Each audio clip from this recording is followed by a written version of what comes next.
Good evening, buenos tardes everyone. Welcome to the Church of Miguel. This is going to be my new guide for how to play the character. It's a little bit of a special video for me because the first Miguel guide I made was my first YouTube video ever. And I feel like this channel was built a little bit on the shoulders of this amazing character. I've become, in a sense, a little bit of the Miguel guy. And I wear that as a badge of honor, by the way, because he is my favorite character in the game and the character I'm currently maining. But because that was my first video, I often thought that I wanted to remake it. And I'm glad I waited until after the release of Season 2, because this character actually changed quite a bit and is stronger and more relevant right now, I think, than ever. So I want this to be my most in-depth and best guide so far. I will be putting time codes in the description so you can go to any specific section, because I have no idea how long I will be talking for, but I have a feeling it will be slightly longer than usual. I will also be turning on command history for the combo section by popular request, because I know you guys want to see that, so we're going to do that for you.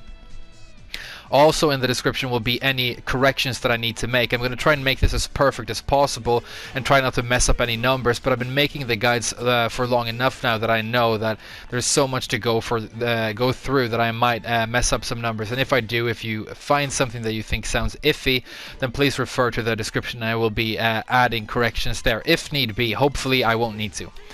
But with that out of the way, I think I want to jump into the actual guide in part 1. So thank you so much for being here and for watching. I hope you enjoyed. I hope you learned something. I hope you think it's an enjoyable video. Part 1, I want to talk about just general strategy and the playstyle of the character, which is something I usually don't give enough time. So here we go. Miguel is often referred to as a momentum-based poking character, or just a poking character, and I think it's a pretty good description, even if it's not perfect. The momentum-based part of that comes from the fact that he has this stance. This is the Savage stance. It's the only stance you have, but it's one of the largest stances in the game. It has a lot of moves out of it. It basically turns Miguel into a stationary Swiss Army knife, and he has access to any kind of tool you could wish for when he's in here, whether it's, a parry, a move that's plus on block, a fast low, a big launcher, a homing move, an armor move. He has absolutely everything. And he's good at mixing up his opponent from this stance, so you want to be in it. And the way you access it most of the time is you either put your opponent at minus frames on block or hit with a heavy move like back 3, or you poke at them with one of your superior pokes like down forward 1, and you hit, collect plus frames, and you go into the Savage stance. So his damage tends to cascade from something quite small into something much bigger, and that's why he gets this reputation of being momentum based. As for the poking, I think he has above average pokes, especially in the low department, but that's not where he derives most of his damage. He uses his superior pokes to support other more important tools that he has. For example, the Savage stance and the mix-up that comes out of that stance, as well as a multitude of really powerful counter hit tools. He has very good counter hit moves overall, whether it's the back 1, the 4-2, the standing 4, the up forward 3-2-2, just to name a couple. Very good counter tools. So that's what you're supporting with a lot of your poking. You can play Miguel in a pretty defensive and compact style, because if you look at his backdash here, you'll see that he actually travels quite far when he does it. It's an above average backdash, and he's good at creating space and moving around, which is pretty cool because he's a pretty big character, one of the largest in the game, but he's definitely light on his feet. I don't recommend trying to play Miguel too much like in a spacing game where you're looking for whiffs and stuff, because he lacks whiff punishment a little bit. The down forward 2-1 is your designated move for that, and it has good range and it definitely does its job, but it's not amazing the way you would want, a very strong designated whiff punisher to be, and it's dangerous to mess up because every time you do, you can get launch punished for using this. I actually think that your preferred range is much closer to your opponent, and I think you excel at applying just a lot of pressure, stressing your opponent out with a lot of fast moves, looking for these counter hits, collecting plus frames, and going into Savage a lot, and kind of rushing your opponent down. So I think he's an aggressive counter hit character much more than he's a poke-based character, so to speak. As for who I would recommend Miguel to, I think he's a perfect character for absolutely everybody, and I really do mean that. He has no difficult execution associated with him whatsoever. There's nothing difficult you have to do with your hands to play the character, so if you're new to the game, you can definitely learn how to play the game by using the character. But if you are a Tekken veteran, there's definitely enough depth here that you can have a lot of fun playing him. The Savage stance is large and diverse, and because of your reliance on counter hits and fast pokes up close, he really excels in the hands of a player who knows good frame data as well. So I think if you are a Tekken veteran, he's going to be a fun character for you to enjoy. But if you're completely new, he can teach you a lot about the game, and he's fine for that as well. So I really do think it's a great character for all comers, and I recommend him to absolutely everybody. But that's going to wrap up my little introduction of the character for you, and we're going to move on with more stuff. So I'm going to wrap this first section up here, and I'll see you guys again in just a couple of seconds. Okay, so for block punishment, I'm going to go through pretty much everything that I think is relevant, and we're going to start with standing 10 frames. And for that, you only have one option, which is the 1-2. This is average in a lot of ways. The one jab by itself has famously poor range, and it's something that you have to sort of get used to with Miguel. I'm sorry to start off with a weak point, by the way, but it might be the weakest point you have. Everything else is solid. So to get a sense of the range of this one jab, you can look at, if I reset the positioning to the start of the round here, you can see that Miguel has this stance where he's sort of leaning in and out, back and forth, and when he's leaning in, this one jab is going to hit, but when he's leaning out, it's going to whiff. So it's kind of range 1-ish, but maybe a little bit less, and you have to be sort of comfortable with that, because sometimes when you're trying to punish with this, it will just simply not reach, and then you're going to get punished. So it is dangerous, and it is something you have to get used to with the character. But apart from the range of the first hit, the string is actually very solid. 19 damage is decent, and the second hit of this, where he swings his arm around his head, has some pretty respectable tracking properties. And so if your opponent is stepping the first hit, you can catch them with the second hit, saving you. So it's very good for that. It also has some good extensions that we're going to talk more about in a different section. The move gives you +5 on hit, which is respectable, but you don't have the option of going into Savage. So just an average little jab string for your 10 frames, and that's all you have. Then for 11, you get 2-1. This has very similar range to the 1-2, a little bit longer, but it's also a limited range move. But it's cool to have something good for 11 frames, not a lot of characters do. This is 27 damage, used to do a lot more in previous games obviously, but it's still decent enough. But it gives you +7 on hit and has the option of going into Savage, and I'm realizing for that reason that it's a move that I should be using more, because getting 27 damage but then +7 and a free Savage mix-up is actually very powerful, and you might prefer that to some of your more higher damage options. Actually, it's very, very good. So this is a move that I definitely recommend. It's also satisfying to hit with because he gives you double bitch slaps, you know. But yeah, 11 frames to impact, +7 on hit, and you have the option of going into Savage, so very good for that. For 12 frames, you have the standing 4, and the reason you would use this move over your higher damage punching attacks is because of its superior range. You can see that this has much better range than the moves you've seen so far, and so if you're in a position where you are scared that these attacks might whiff, you can use this for 12. It's a nice chunk of 17 damage, gives you +7 on hit, so it's actually pretty respectable, and I like this for a quick puncher. So very good. I don't have anything else remarkable to say about it, except that it has very good counter hit properties that we're going to talk about later. But yeah, 12 frames to come out and +5 on hit. For 13, you have a couple of different interesting options, and I think it's important to be familiar with all of them. So I'm going to start with 3-4, which is the new 13 frame block punisher in Season 2. It's your optimal damage option and a very fast move. It's probably actually your fastest wall splat move with the character, so it's very good at the wall. Your opponent needs to be scared because Miguel can now wall splat you at 13. 36 damage and a knockdown, good tracking on the second hit, and even some counter hit properties on the second hit. So it's a cool move, but the detriment to the move is that the first hit, this 3 here, is a high, and so if you're punishing something that recovers in crouch or can crush highs, you might actually go over them with this move, which you don't want to do. And the move that comes to mind here, for example, is the back one, the power crush move that Kuma and Panda use all the time. That is -13, but they can transition into hunting bear, and if they do, they might actually go under this and you could get launched. So for those situations you need to have a mid option, and so what you're going to use for that is the downward 1-2. Downward 1-2 is 30 damage. It doesn't have any good properties apart from that really.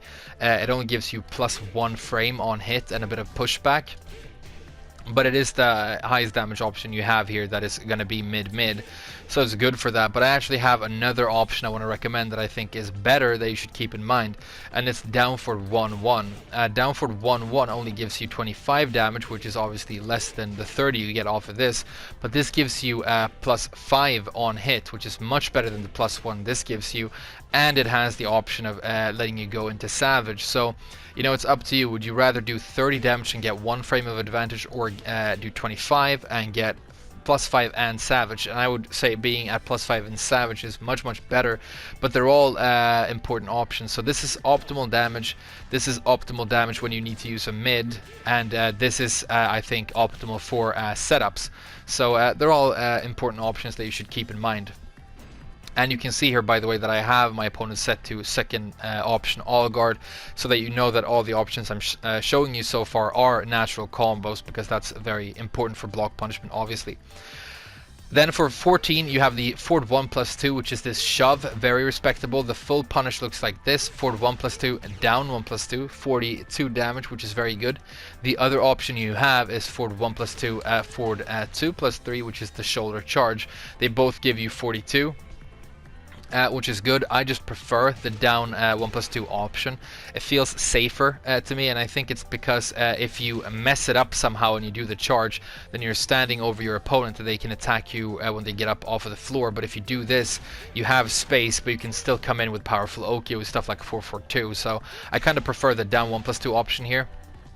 But they're both solid options. You get 42 for 14, which is really nice. Yeah, good moves. But that's what you have for 14. And then for 15 you get your first launcher in the shape of your very good hop kick.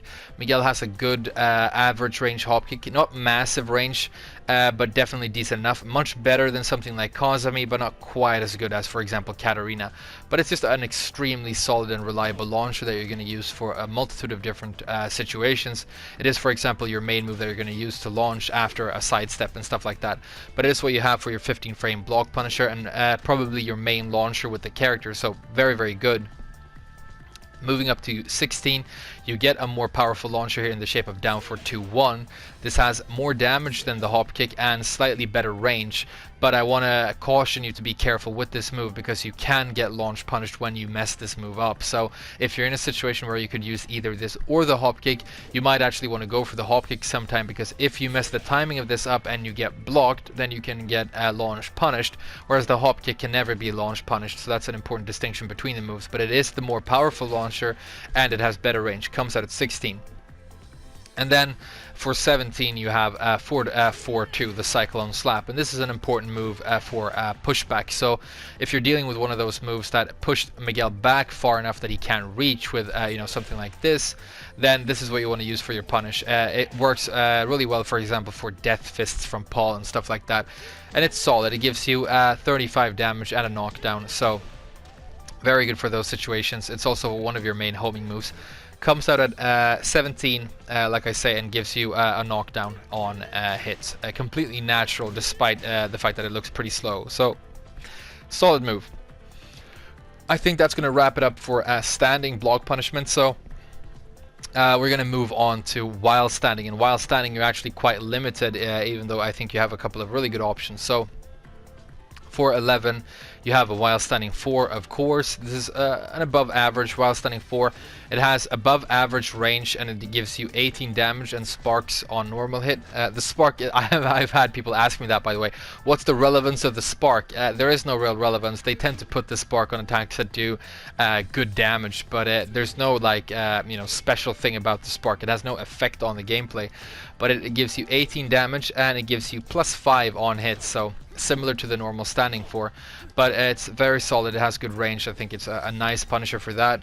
But you have one more option here, and I think this is important. This is something that I realized that I should be using a lot more when I was preparing this guide, because the other option you have is the while standing 1, and As you can see, this is also pretty respectable in terms of its range, but the really cool thing about the while standing one is it's +8 on hit and gives you the option of going into Savage. So it's another one of those situations. Would you rather do 18 damage and have good range and a solid mid here, or would you rather do 16, which is slightly less, but get massive frame advantage and a Savage mix-up? And I think the while standing one is actually just a better option. So the reason you would still use the while standing 4 is because of its superior range. So you have to judge the range, and if you want something very reliable that is never going to let you down, then go for the while standing 4. But if you are in a situation where you think that the while standing 1 will hit, then I say go for that and collect that Savage mix-up, because it's really good. And yeah, so those are your two options, and then you don't really have anything for 12 or 13. But you are one of those fortunate characters who can launch from while standing at 14, so that's very good. And you have the while standing 2, 4 for 14 frames. It's a solid launcher, but it's kind of wonky, and usually when you have very fast launchers in this game, they tend to have a wonk factor with them. With this move, you can see that it spins on the first hit, and it also launches the opponent at a slightly awkward angle, and so to get your solid combo off of this move, you're going to have to be sidestepping in your combo, and you can get 57, which is pretty decent off of the combo that I do, but you can also convert that into a very powerful Savage mix-up for Oki. We're going to talk about all of this more in the combo section, but yeah, this is a situation where you have to do a little bit of a wonky sidestep.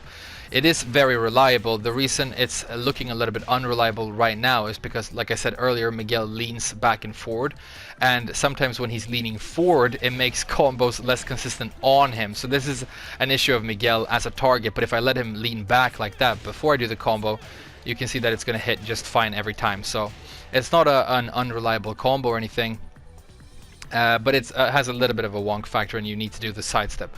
But 14 frames, very good range. I mean, the range of this is extremely respectable. You can see that it reaches really quite far, so super solid option, and I like it. But a lot of Miguel players actually forego this move and launch punish from while standing with a hop kick, which you can do in case you're unaware. Because it's an up forward notation, it's going to cancel the crouch, and so you can use your hop kick, which is 15 frames as opposed to 14, but it is just a more solid and easy to use launcher, and so I understand why a lot of people go for that. It also gives you slightly better damage. The other option that you have is the while standing 2, which is also 14, but I think it's subpar. It's basically a worse version of the while standing 2-4, so I don't think there's any reason really to be using the while standing 2-2. It's just a very awkward and low damage launcher that doesn't really do anything for you. So for 14 you have this, and I think it's good. And then for 15 and up you can use a hop kick from full crouch if you want to. I think that's going to wrap it up for block punishment, so we're going to make another cut to the video. I'll see you guys in the next section.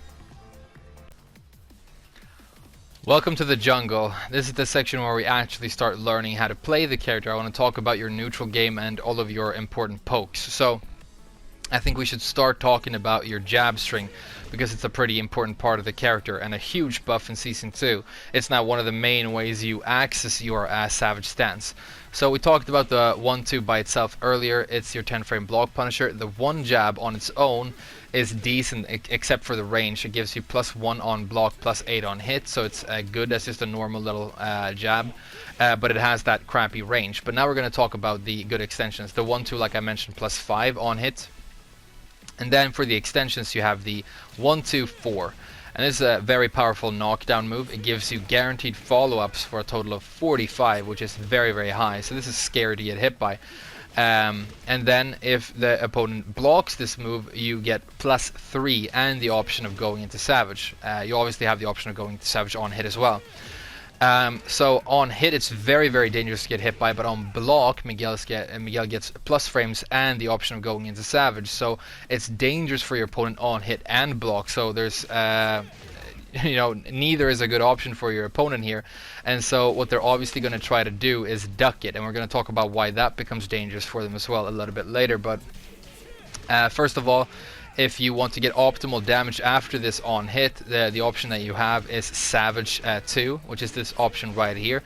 I think it is a good idea to go into Savage almost every time you use this move, because you can do Savage 2 for a good chunk of damage on hit, but if you get blocked you are +3, and then you can use Savage to create a very dangerous situation for your opponent. So it's a good idea to transition into Savage most of the time, because you obviously don't know if you're going to get the hit or not before it happens, but you can stop just like that. If you get a hit then you can do down 1+2 for a good chunk of damage, but it also gives you the option obviously on block to move and stuff, so it might be an option to consider. But yes, the opponent, if we're going to have Miguel do the move right here, as you can see, are going to be able to duck that and give you launch Punisher if they go under the 4, so that's dangerous. And the reason they're going to be scared of doing that is you have a mid mix-up here, and it is the 1-2 1+2. This is the mid mix-up, and so if your opponent tries to do that and I try to do the exact same launch punish,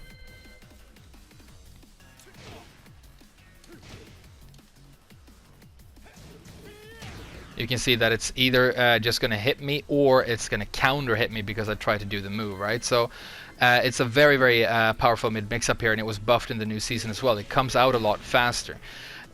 This move also gives you guaranteed damage when it hits. You can do a down 3 here to get 50, which is obviously very, very big, so it's super cool.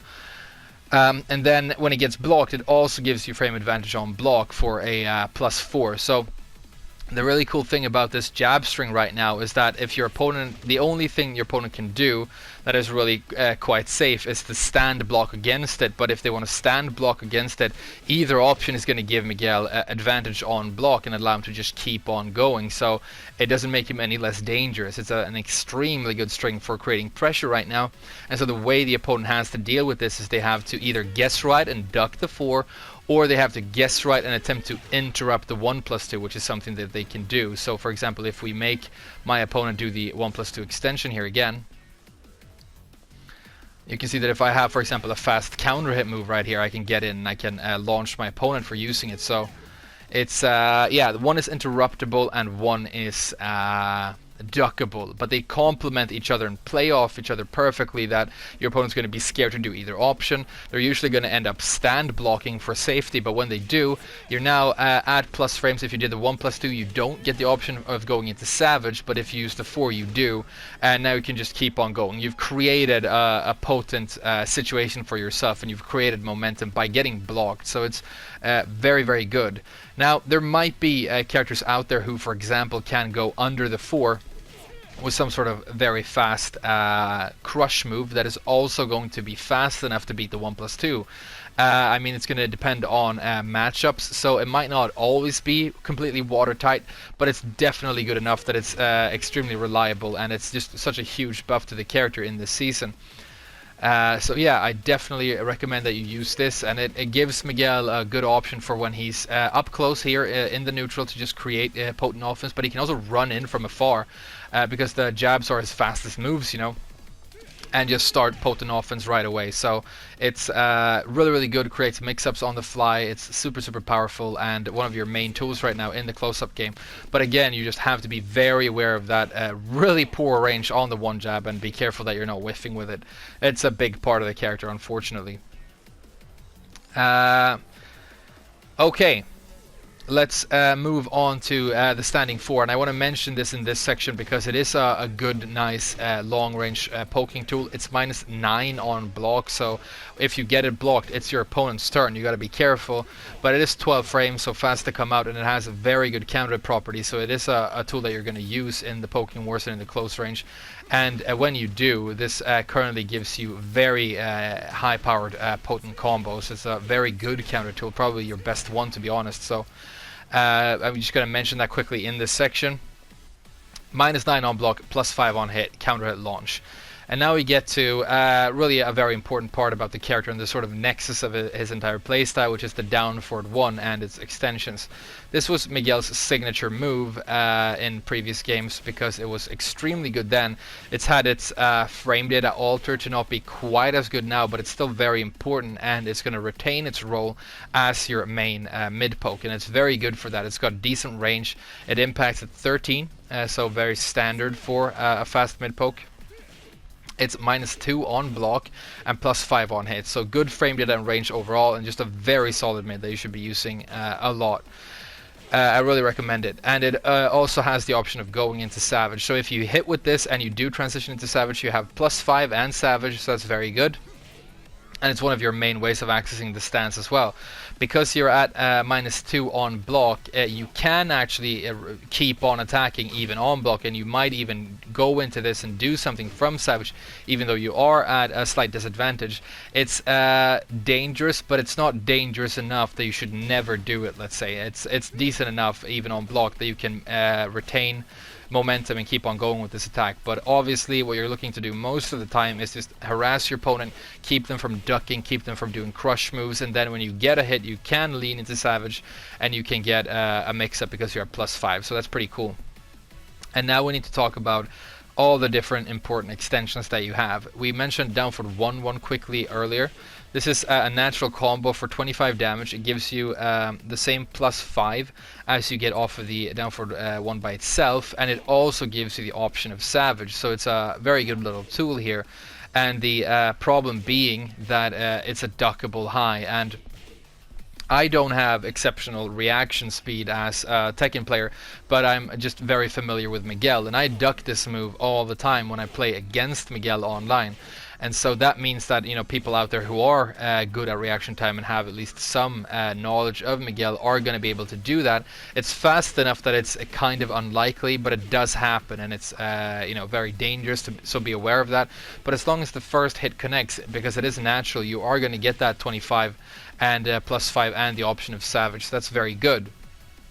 To discourage your opponent from trying to attempt the duck here, you can use the downward 1-2, and this is the mid extension that is going to complement the high extension here and catch people who are trying to duck. This is only +1 on hit, as we've mentioned, and only does a small chunk of damage, but you need to occasionally throw this out, especially against good opponents. And the reason is, as long as you have a mid and a high option, they complement each other a little bit, both options become so much safer, because your opponent can't be confident in their reads. You know, they know that if they mess up, they will eat damage, and so that makes it much more likely for them to simply try and stand block each option, which makes it a lot safer for you because you don't get ducked when you do this. However, the downward 1-2 is -12 on block, which is you know, dangerous. You're going to get punished, and that's a dichotomy that exists a lot in Tekken, and especially on Miguel. He very often has to choose between a duckable high that's safe and a punishable mid that's not duckable, and this is one of the prime examples of that. Do you want to risk getting ducked, or do you want to risk to get punished? But you need to use both options, and it's even more important the better your opponent is, because they're going to be more comfortable about attempting to duck on the downward 1-1. But most of the time, actually, you will probably be using the downward 1 by itself. It's just a very good solid mid poke. It complements your movement. It's a way to get in on your opponent. It's an interruption tool. It's just very, very good. And again, it allows you to access your powerful mix-ups on the fly, which is such an important thing. So very, very good move. But you can use the extensions as well. Now, the downward 1-1, the well goes a little bit deeper here, also has a couple of extensions that you will be using. Providing that you don't get ducked here, you can get a little mix-up at the end. You have the downward 1-1-2. Let's mention that first. Downward 1-1-2 is the mid extension. It's also -12 and gives you +2 on hit. So not a huge advantage on hit, and you get the same punish as you do for this when you get it blocked. So it is punishable, but it is mid, and it does have some decent counter properties. Gonna knock the opponent off in a way like that, and because you're using the downward 1 and the downward 1-1 by themselves quite a lot, your opponent is kind of likely to swing after these first two hits, and when they do, especially when you're near the wall, let's show that here. It is going to cause a wall splat, so that's very good. But that's the mid extension that you have, and then the mix-up for that, the low that you need to use, is the downward 1-1-3, which also causes a knockdown on counter. It doesn't do anything remarkable on normal hit, just 13 damage. And the downward 1-1-3 is also -12 and +2, so All of these extensions are minus 12 on block, so you need to be aware of that. The down forward 1-1, this duckable option is only minus 3, so that's obviously the safest, but it is duckable. So yeah, you are going to be throwing these strings out every once in a while. They were nerfed in the new season to provide less momentum for Miguel. But as long as you're mixing all the different options up a healthy amount, your opponent can't know what you're going to do and aren't going to be confident with what to do here. Are they going to attempt to, you know, read the low and go for that? Are they going to risk swinging after the first to hit and take their turn and risk getting counter hit by the 2 extension? Are they going to risk ducking the down forward 1-1 and risk getting hit by the down forward 1-2 and so on? So you need to mix all of these options up, but just be aware that probably your most solid option for just for its frame data and its properties overall, it's just the down forward 1 by itself. It's such a solid mid poke and your best friend with this character.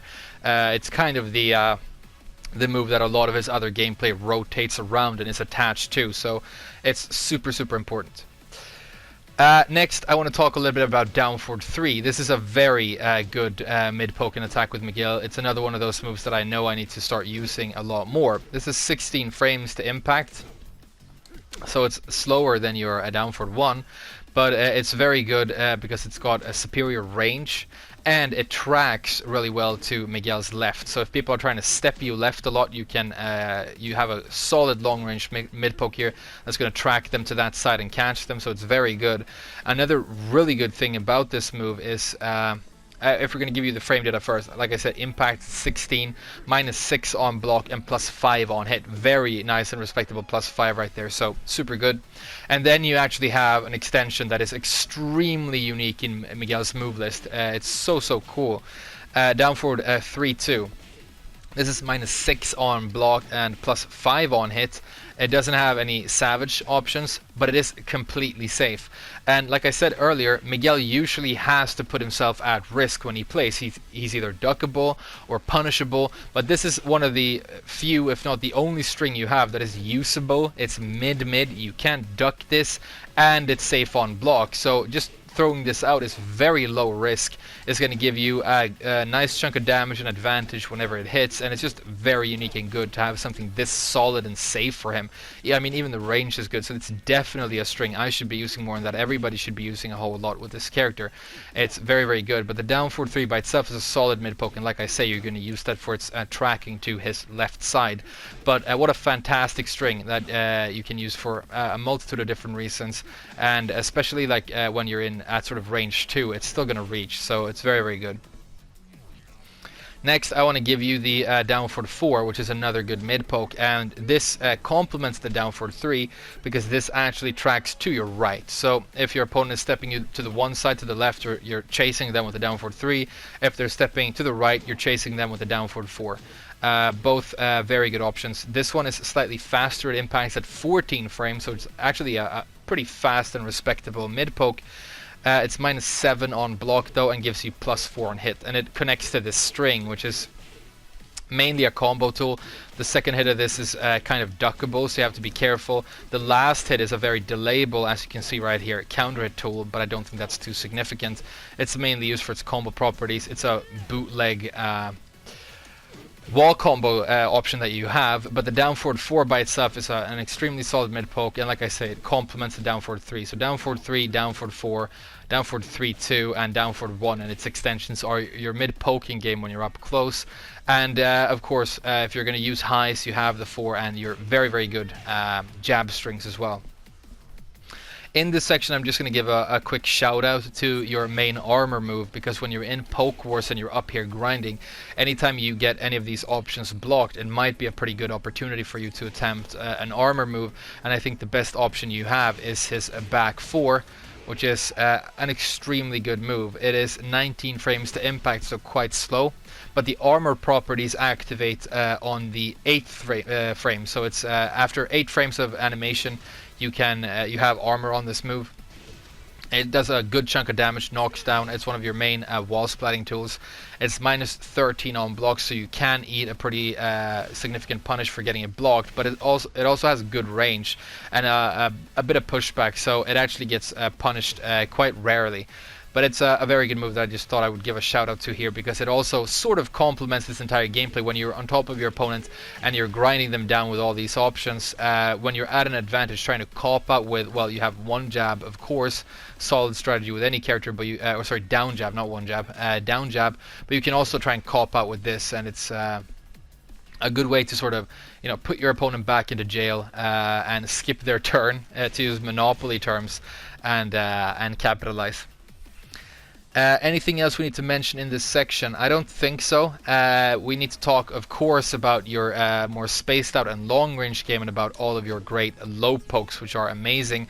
So I'm going to leave it there for now and make another new cut, and I'll see you guys in just a little bit. Alright, so we've talked about poking game, but to complement that, you're definitely going to need low pokes, and you'll be happy to know that this is another area where Miguel really excels. He has a lot of really good options. They're kind of slow, but they have amazing properties overall. So let's start talking about low pokes, but also a couple of other significant lows. The down 3 is the first option I'm going to give you. This is very solid for its range, and it's very fast and good high crush properties. You can see he ducks down quite quickly here. It is 21 frames, so on the slow side. It's almost never, if ever, going to get seen. But if you're playing offline against some sort of, you know, 16-year-old drinking Red Bull, it might get reacted to, but it's extremely rare. It basically doesn't happen. Very fast, gives you 15 damage, which is not that big, but you get 1 frame of advantage on hit, which is decent. You know, some of these good low pokes sometimes even give you minus frames on hit. They're not constructed for being, you know, pressure tools. They're there for annoying people and for tacking on extra damage, you know. Minus 12 on block, which is important because it means you can never be launched punished for getting this blocked, and that's a very nice feeling. You know, with minus 13 lows, sometimes some characters are going to launch you for using them, but with this it's not going to happen. So it's very, very cool. I mean, maybe if you're playing against you know, meter bar characters and stuff, but no like normal hit Tekken launcher is going to hit you for getting this blocked. But yeah, the down 3 is very good. You have it as an option out of your 1 jab. You can do 1-3 like this, and if you do this version of the move, it has the exact same frame data, so it's still +1 on hit and minus 12 on block. But like I say, this is mainly used for its superior range and for its high crush properties, and it's very good for those reasons. You can actually run in from afar and just do this move, and it's going to confuse your opponent and hit them a lot of the time. That's something that I've seen Knee do a lot when he plays this character. Dangerous, of course, but you know, he obviously knows what he's doing. But that's the first low poke I'm going to give you. Let's move on to down back 4, which is probably my personal favorite. I absolutely adore this move. I think it's amazing. This is 18 frames to impact, so it is slightly faster. It has good range and good tracking properties to both sides. It's decent enough that you can use it for Oki, but it's just a very good low poke overall that you can harass people with. And the main low I would use, you know, if I'm going in, I'm doing something, you know, dealing a little bit of damage, I tack on a low poke and then I back out, which is a common strategy. This is what I use for those situations, and it's very, very good. This is minus 14 on block, so it can potentially be launched depending on who you're playing against, even though it's rare. And you get +2 on hit, which is pretty good. And then the other really good thing about this move is that it gives you guaranteed stuff on counter hit. You can get a small dash into a down 3. Sometimes you're close enough that you don't have to do the dash, but it's not difficult to do. Down 3 is your stomp that you hit people on the ground with, and that's a guaranteed 40 damage, so it's very, very good. So the counter properties are great, the tracking and range are great. It's just an extremely good low overall, and one of my favorite moves with the character. So this comes highly recommended. It does, however, not have the same solid high crush properties as the down 3, and so it's going to be, you know, a question of whether or not you want the high crush, and a question of whether or not you actually want to recover in full crouch, which this will force you to do, as you can see right here, whereas this move won't. And that's a big thing with low pokes. You have to be aware of whether or not you're going to be recovering in full crouch, because it's going to change what you're able to do after, and you especially need to be aware of it if you're not comfortable with crouch cancelling yet, so keep that in mind. But yeah, down back 4, what an amazing move. Next, let's talk about down back 3, another extremely good long range low poke. Very respectable range on this move. Takes a huge instep. Down back 3 is also 18 frames to impact, so the same speed as the down back 4. Easy to remember. This is minus 13 on block, so slightly better on block than the down back 4, and only launched punishable by a very select few characters. So another long range solid option. Gives you the plus 3 on hit, so it has the best frame advantage of any of your low pokes, so it's very good for that. And it also has the option of transitioning into Savage, so you can actually collect a plus 3 with this and hold 4 to go into Savage after this. And while plus 3 isn't enough advantage that you can call, you know, the mix-up guaranteed or anything, being at plus 3 and in Savage is a pretty good option, and because this low cannot be reacted to, it's 18 frames. This is actually a very good way of just accessing Savage on the fly. It's solid, and it's another move that I'm realizing because I'm making this guy that I probably should be using a bit more.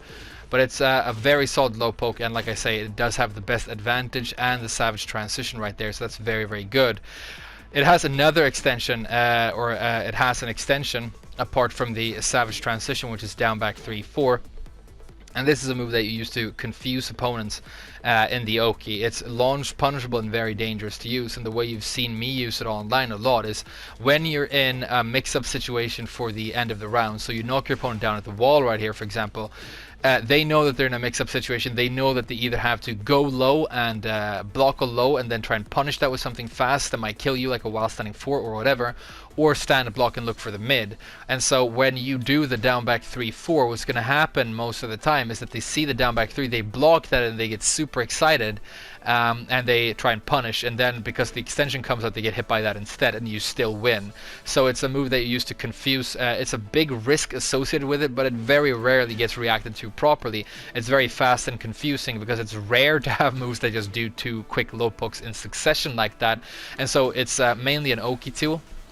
The down back 3 by itself is just better, but yeah, it's an end of the round Oki tool that can actually work wonders. And even when you do both extensions, it's kind of rare for your opponent to react properly to the second hit, but they can. It's kind of like Claudio's down 2-2 in that way, so it is dangerous, high risk move, and you should feel that you deserved it when it gets blocked and your opponent punishes it properly, but it happens rarely enough, and you should use it, I think, as an Oki tool at the wall if you have a sense that your opponent isn't going to be sharp enough to deal with it. But down back 3 by itself is a fantastic move. Minus 19, by the way, on block, and minus 8 on hit, so it's another reason you don't want to use this for you know, just pressure, because your opponent is at a massive advantage on hit with this move. That's why I use it to kill the opponent, because frame advantage doesn't matter, you know, when the round is over. But yeah, it's good for that. But down back 3 by itself, good, another good low poke that doesn't force you into full crouch. So you know, these 3 options, down back 4, down 3, and down back 3, all have their own separate applications. This for the setups and the Savage, this for just the overall you know, middle of the road option with a great counter properties and tracking, this for the range and its high crush properties. So very good options that you should be aware of, and they're all super solid. What a great character for low poking. I'm also gonna mention the down 4 here. This is another very long range tool. You can see here that the range is extremely respectable. This is minus 11 on block, so it has the best properties on block of any of the low pokes I've mentioned, and it's plus minus 0 on hits, so which is not that bad either. So another fantastic low poke that you can just throw out and hit your opponent with from a range. It's so good. And this has an extension, which is the down forward for 1+2, which is this headbutt, and this is something that I only really recommend that you throw out in combos. It's good for combos, it's a combo ender, it spikes, it gives you the option of going into Savage for Oki, but this is a move that for some reason gets ducked when you try to do it a lot of the time, even opponents that are not very high rank. I think because they see this move a lot as a part of your guaranteed combo off of down back 1, they're actually pretty comfortable ducking this, and you can get ducked and launched a lot for attempting this move, so be careful with the extension. But the down 4 by itself is very good, minus 11, plus minus 0, and 16 frames to impact, so it's kind of your fastest option, and it's just so good as well. So again, 4 like super solid good low pokes that you can use for different situations to suit your needs. Fantastic, absolutely fantastic. I think we are going to do a little digression on down back one here now that we're talking about lows, because it's an important move and it's a little bit of a controversial move, so maybe it deserves kind of its own section a little bit. Down back one is a move that you sometimes have to use with Miguel. Well, there are kind of two camps of Miguel players when you play against them: the people who try to never use this move because they think it's way too risky, and the people who throw the move out on occasion. If you try and abuse the move, it's usually going to get you destroyed in the long run. But the reason for that is that it is pretty slow. It impacts at 25 frames, which puts it in the seeable range, but it's in the seeable range kind of barely, and when you're online it doesn't get reacted to all that often, but it can definitely happen. And when it does, it is launch punishable. You are at minus, let's double check here so I'm not lying to you, you're at minus 18, so it's going to be punishable by a majority of the cast. So 25 frames to come out and minus 18 on block, but when you do get a hit with it, you can get a guaranteed mini combo like that. And because the Ender, like I said earlier, gives you the option of transitioning into Savage, you can apply a Savage mix-up for the Oki, so it's very good for that. It also has good high crush properties, so it's a move that you can use to go under highs when you have a read on that. It also has good range, much better range than you would expect for a move like this, and good tracking properties, so even like slightly off axis and slightly far away, kind of like that, this is actually going to do you solid, and it kind of corrects its axis a little bit mid-combo. So it is a guard breaker, and it should be used for like guard breaking purposes. I've played Miguel enough now that I have a sense of when my opponent is confused enough or stuttering enough that I can throw this out, and they won't usually won't react to it. For example, up for 3-2-2 on hit is a situation where the opponent is kind of scared and looking for you know, some sort of, maybe they want to like try their turn with jabs, maybe they want to move, but they're kind of panicking because you're on top of them and you just tore a huge chunk of damage out of them, and that's a perfect situation for throwing this kind of move out. And so I use it a bit, but I try to not be too reliant on it, and I think that's a good way to use it. As a guard breaker, be aware that you're taking a large risk. Maybe I should do this in the combo section, but let's give you the combo right now just quickly. I'm going to mention it again in the combo section, but it's down back 1. And then, because you're in full crouch, you do while standing 4. And then after the while standing 4, you do down 4, 1+2. And that's what you get, as long as you're not in rage, because when you have rage and access to your rage drive, you can get more. But again, that's for the combo section where we talk a little bit more about rage game. You have the option of charging this move up by holding the input, which is going to turn it into a normal hit snake edge. As you can see right here, it becomes a full combo then, but this is something that I don't recommend that you use pretty much at all. It's very slow, it's very likely to get reacted to, and it's just way too much of a risk, because your opponent is already trying to react to this animation because they're scared of the uncharged version. And when you just do a version that is even slower, it's, in my opinion, too risky, so I wouldn't recommend it. But that's the only option Miguel has for an actual low normal hit launcher. But again, I don't like it.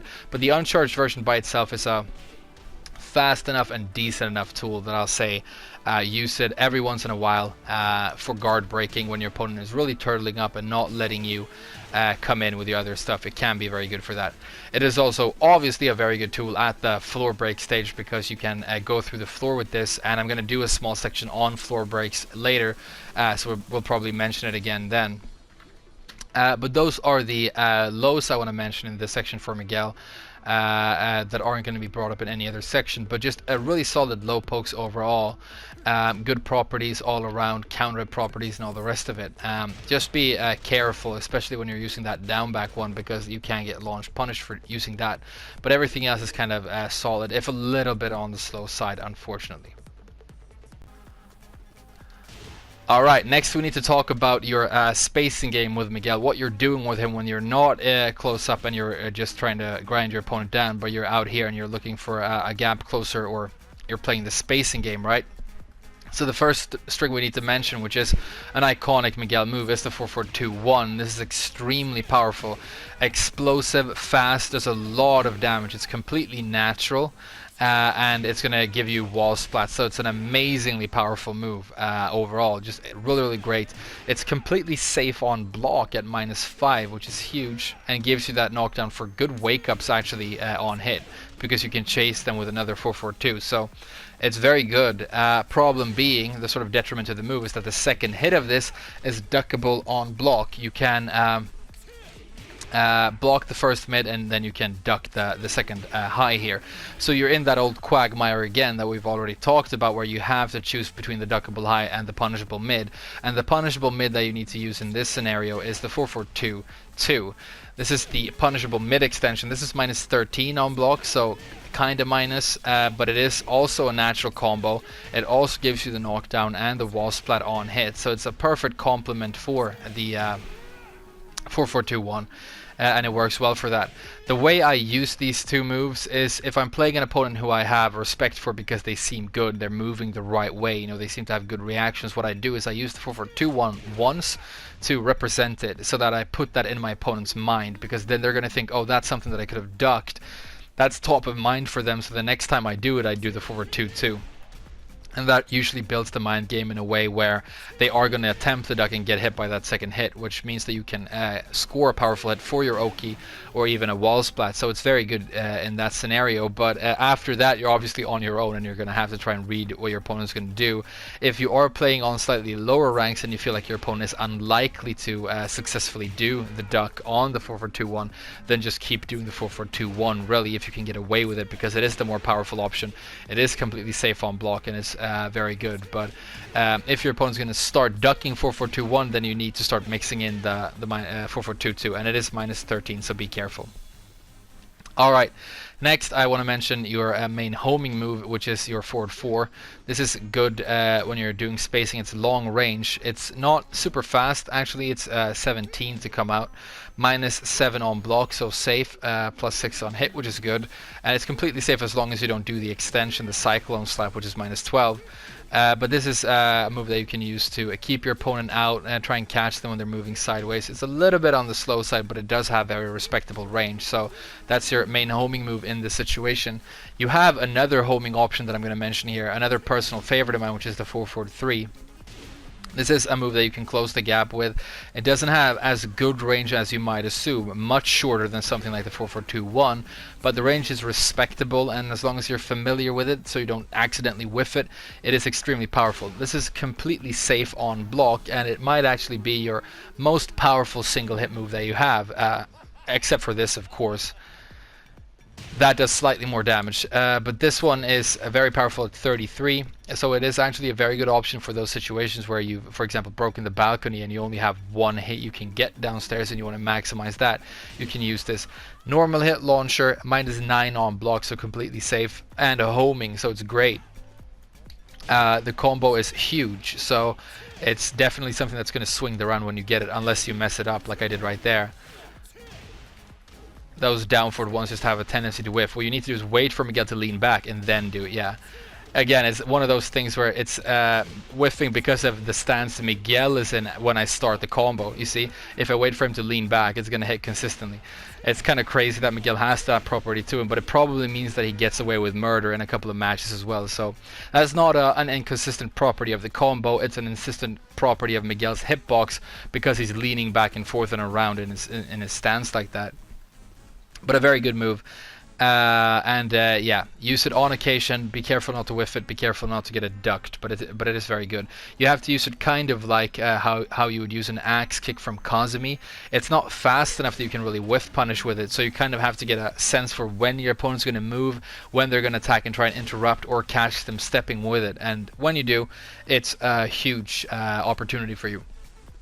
Let's mention that you have a slash kick. It's kind of a unique slash kick, honestly. It's sort of sluggish to come out, but it has good range. Gives you a massive -9 on, massive +9 on block, which is very big, and a knockdown for good damage. So it's also going to go over lows, so it's good for traveling over ground traveling fireballs like Elisa and Gisa's fireballs. So it's cool for that, but a very good move. very linear, so be careful about getting it stepped, but that's always true with slash kicks. It has quite substantial pushback, so you're not really going to be able to capitalize on that +9 all that much, but it is a strong, solid move. It works for Oki, and 30 damage, very respectable for something this safe and long range. So it's another move to keep in mind when you're in a spaced out position, and it's good for Oki when you knock your opponent down in a way like that, and you come in with this. If they stand up into it, it's a good position for you, and you can go over, get up 3 with it, obviously, which is good as well. Right, what should we talk about next? What have I written here? 4, 4, 2, 3. Oh, 4, 2 plus 3. Sorry, that's what I've been writing. My notes are so dirty that my plus signs look like F's, so I thought that 4 plus 2 said 4, 4, 2. But yeah, this is definitely a move that we need to talk about in this section. The shoulder charge, it's another iconic Miguel move. It closes a lot of distance. It has good high crush properties. You can see he actually ducks his head down, which means that you can go under stuff, and it's very good. It's one of those moves that has such an extended hitbox that the frame data on block is very variable. At the worst, you're going to be at -7, and that's usually where you end up with it. At the best, you're at +2. And so you want to get it blocked as late as possible, or hit with it as late as possible, but that also means that it's much more dangerous because they have more time to react to it, to move around it, and so on. But it's never going to be punishable on block, which is very good, except for one specific situation that we need to talk about.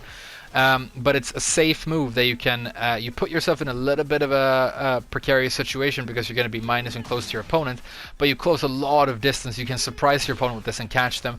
It actually has a little bit of tracking. It can catch opponents who are moving sideways a bit. It's going to wall splat. It's just massively good in my opinion. And you're going to get a sense for when it's time to use this move, and when you do, it's great. It's fast enough that you can whiff punish with it, and it's just really, really good overall. The situation where you do need to be extremely careful with it, I'm going to go ahead and say never use it really when you're playing against Yoshimitsu, because Yoshimitsu can punish this on block with a launcher because he has the flash. You have to be very careful about Yoshimitsu's flash here because you charge in, you're kind of on top of him when the move recovers, and that means that he is in range for the flash to hit.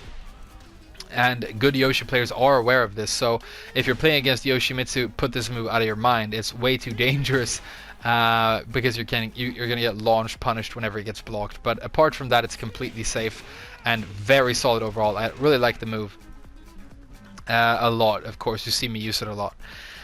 Next, we're going to talk about up forward 1. This is an important move because it's the first move we're going to talk about that's going to allow you to transition into Savage by holding forward on block. Obviously, you can do it on hit too, but it gives you plus frames on block, which means that you can collect a powerful Savage situation on block or hit. This is 25 frames to impact, which is kind of slow, and it looks very high, but it is a solid mid. It's not going to get gone under by a lot of things. It actually works quite well for Oki, which you wouldn't assume with a move like this, but it does low crush, so you can go over, get up 3s with it and catch people with it, and in those situations you're going to get powerful wall splats as well, which is really cool. It does a good chunk of damage. When you get the knockdown, if you transition into Savage, you can get guaranteed Savage down for 2. Some of the time it's range dependent. Be careful so that you don't whiff it. It's very dangerous. But you do get some Savage follow-ups when you do get the hit, but on block you can also transition and do things from Savage. This is a move you can run up and go in with as well. It has good range and can cover the gap really well, but it's not, much like the 443, it's easy to overestimate the range of it because of its animation, and it's not as good as you might think. Like from here, it will whiff. Okay, from here it will whiff. And you can see it whiffs by quite a margin right there, which makes it easy to punish as well. So be careful with it, but it's very good. Works for Oki. It's another good gap closer. But those are the moves I want to give you that I think are really strong for Miguel from a range. You're obviously keeping your down for 2 on top of mind because it's your main whiff punisher. And if you're moving sideways and your opponent is close to you and you see a whiff, you can use the hop kick as well, which is very good. The other thing I'm going to mention in this section, which I think is important, well, we should also mention that the standing 4 is a good keep out tool, and because of its counter hit properties is very good here as well. 12 frames, great range, so it's another good keep out tool for you. But the other thing I'm going to say is that advanced Miguel players will often transition into Savage, from a range in the neutral game to stress their opponent out. That locks them down and makes them unable to move, but it also gives you access to a lot of very powerful long range options that you can use in this situation. It's kind of like if you've ever played Heroes of the Storm, that siege tank character, where they need to go into a lockdown position or a stance, and then you get your really good range stuff. It's similar to that, so you lock yourself down, but you do get access to your longest range whiff punisher, more or less, which is your Savage Down for 2, massive range. So if you do this and your opponent is, you know, fucking around on the other side of the screen and you see an opportunity, you can catch them with that. You also get access to the Savage Down back 3, which is an extremely long range low that you can hit people with from way out west. It's super good, and it also has powerful counter properties, so it is definitely something to keep in mind, that you can go into Savage from a range and mix particularly this low in, and when you see a whiff, it's a good idea to go for that down for 2 as well. But that's going to wrap it up for your spacing game, in my opinion, and wrap it up for the sort of neutral game section of Miguel. We have many more things to talk about. We need to talk about counter hits. We haven't even talked about Savage yet, and we also need to talk about stuff like walls, combos, Oki, full crouch, and all the rest of it. So I'm gonna cut it for now and jump into the next section. Thank you so much for watching it so far. I hope you are enjoying it, and I'll see you guys again in a little bit. The next thing I want to talk about is Miguel's full crouch game, which you do have, but it's kind of risky and difficult to use. The main low that you have, or the only low that you have really, is the full crouch down 4-4. This is an extremely powerful and good move, but it is risky because it impacts at 22 frames, which is sort of in the seeable range, and it can be reacted to, even though it's kind of rare. But when it does get reacted to, you're going to eat a massive punish because it's minus 26 on block, so you got to be very careful when using this move. But when it does hit, as long as it doesn't get blocked, it's very good and can serve many different purposes. The guaranteed follow-up that you get is the 4-4-2-1, which gives you 45 guaranteed damage, very good and very high. And when you are close to the wall, a cool thing you can do is you can substitute that for 4-4-2-2, and it's going to give you wall splats, which feels great when you do manage to pull it off. It's really cool. But it's really good for that. Another thing that you can do is, if you do have rage when the move connects, you can do a quick crouch cancel into your rage drive, turning the move into a normal hit launcher. And if you are on the floor break stage, this follow-up is going to break the floor and give you a full combo downstairs. So it's dangerous for all these reasons and very, very good. A way that I use this move that is very boot-like, but it does work, is when you're blocking low pokes, your opponent sort of is in a state where they know that they're about to eat a punish, so they kind of don't think about reacting or blocking. They're just like waiting for the punish, kind of. So when you block a low like that and you're in full crouch like this, instead of just doing the while standing 4, for example, which will give you 18 damage, I sometimes stay in crouch and do this, and I get 45 damage instead of the just 18 that I would get off of this. That's obviously something that the opponent can potentially react to and block and punish you very hard for, but because they're in that sort of about to get punished mindset, they very rarely react to this, and you see me do it a lot in my gameplay. It's unreasonably effective, and it's a really good chunk of damage, so you can use it as a bootleg punisher for lows, but be aware that that is a very bootleg strategy. And then the mids that you're going to use to mix this low with are, well, anything you choose. You can use the while standing 4, the while standing 1, great move for plus frames and Savage when it does hit. You can go for a launcher if you want to. This is duckable, the second hit, which is dangerous. The hop kick is punishable and block, of course. A recommended option that I really like is actually the while standing 3. While standing 3 is minus 12 on block, so you can get punished for using this, but it's kind of a rare and unique Miguel move that you rarely see, so it doesn't get punished all that often, and it gives you 23 damage and a knockdown for good wake-ups when it does hit, so it is a good option for the mix-up. You can see that Miguel stays down here for the entire animation, meaning that he's consistently crushing throughout the whole animation, so it's another good option to use here. But really any kind of mid that you choose is a good option to mix this up with, and because of how scary this is, your opponent is thinking about this though when you are crouching in front of them, so it is a good mix-up, but just be aware that it is a little bit bootleg because they can react to the low if they're sharp, especially offline, and then you're going to eat massive punishment. And that's really all I have to say about your full crouch game. Well, except for the fact that you have this move, and it deserves to be mentioned. This is full crouch down 4-2. Very unique. He kind of tears at your opponent's ball sack and then lies down and looks at it. But the reason this move is cool and useful is that you can use it to stall out the clock, because it's a long-range mid that allows you to get down on the floor where you're going to take downscale damage. So if you're in one of those situations where you have a life lead and you just want to stall out the clock, it's a way to get on the floor and sort of waste your opponent's time. And those situations do happen, and it's good to be on the floor when they do. So that's an option you can use for that, the only one you have, like a move that lets you transition to lying on the ground. But yeah, it's going to wrap it up for full crouch game. Let's move on. Alright, next I want to talk to you about the Savage Stance and the Savage Stance mix-up, which is a very powerful aspect of your character where you derive much of your power and your main access to mix-ups as well. Before we talk about the stance itself, let's talk about how to access the stance and get into it. You have a manual transition by pressing 3+4, which you will do on occasion. It's mainly used when you're in the spacing game and you're looking to whiff punish with down 4-2, and sometimes because the down back 3, which is this low, is so good, people will go into this stance manually just to be able to access this fantastic low. There's also a couple of specific situations where you're trying to min-max combos where you will manually transition, but that's kind of rare.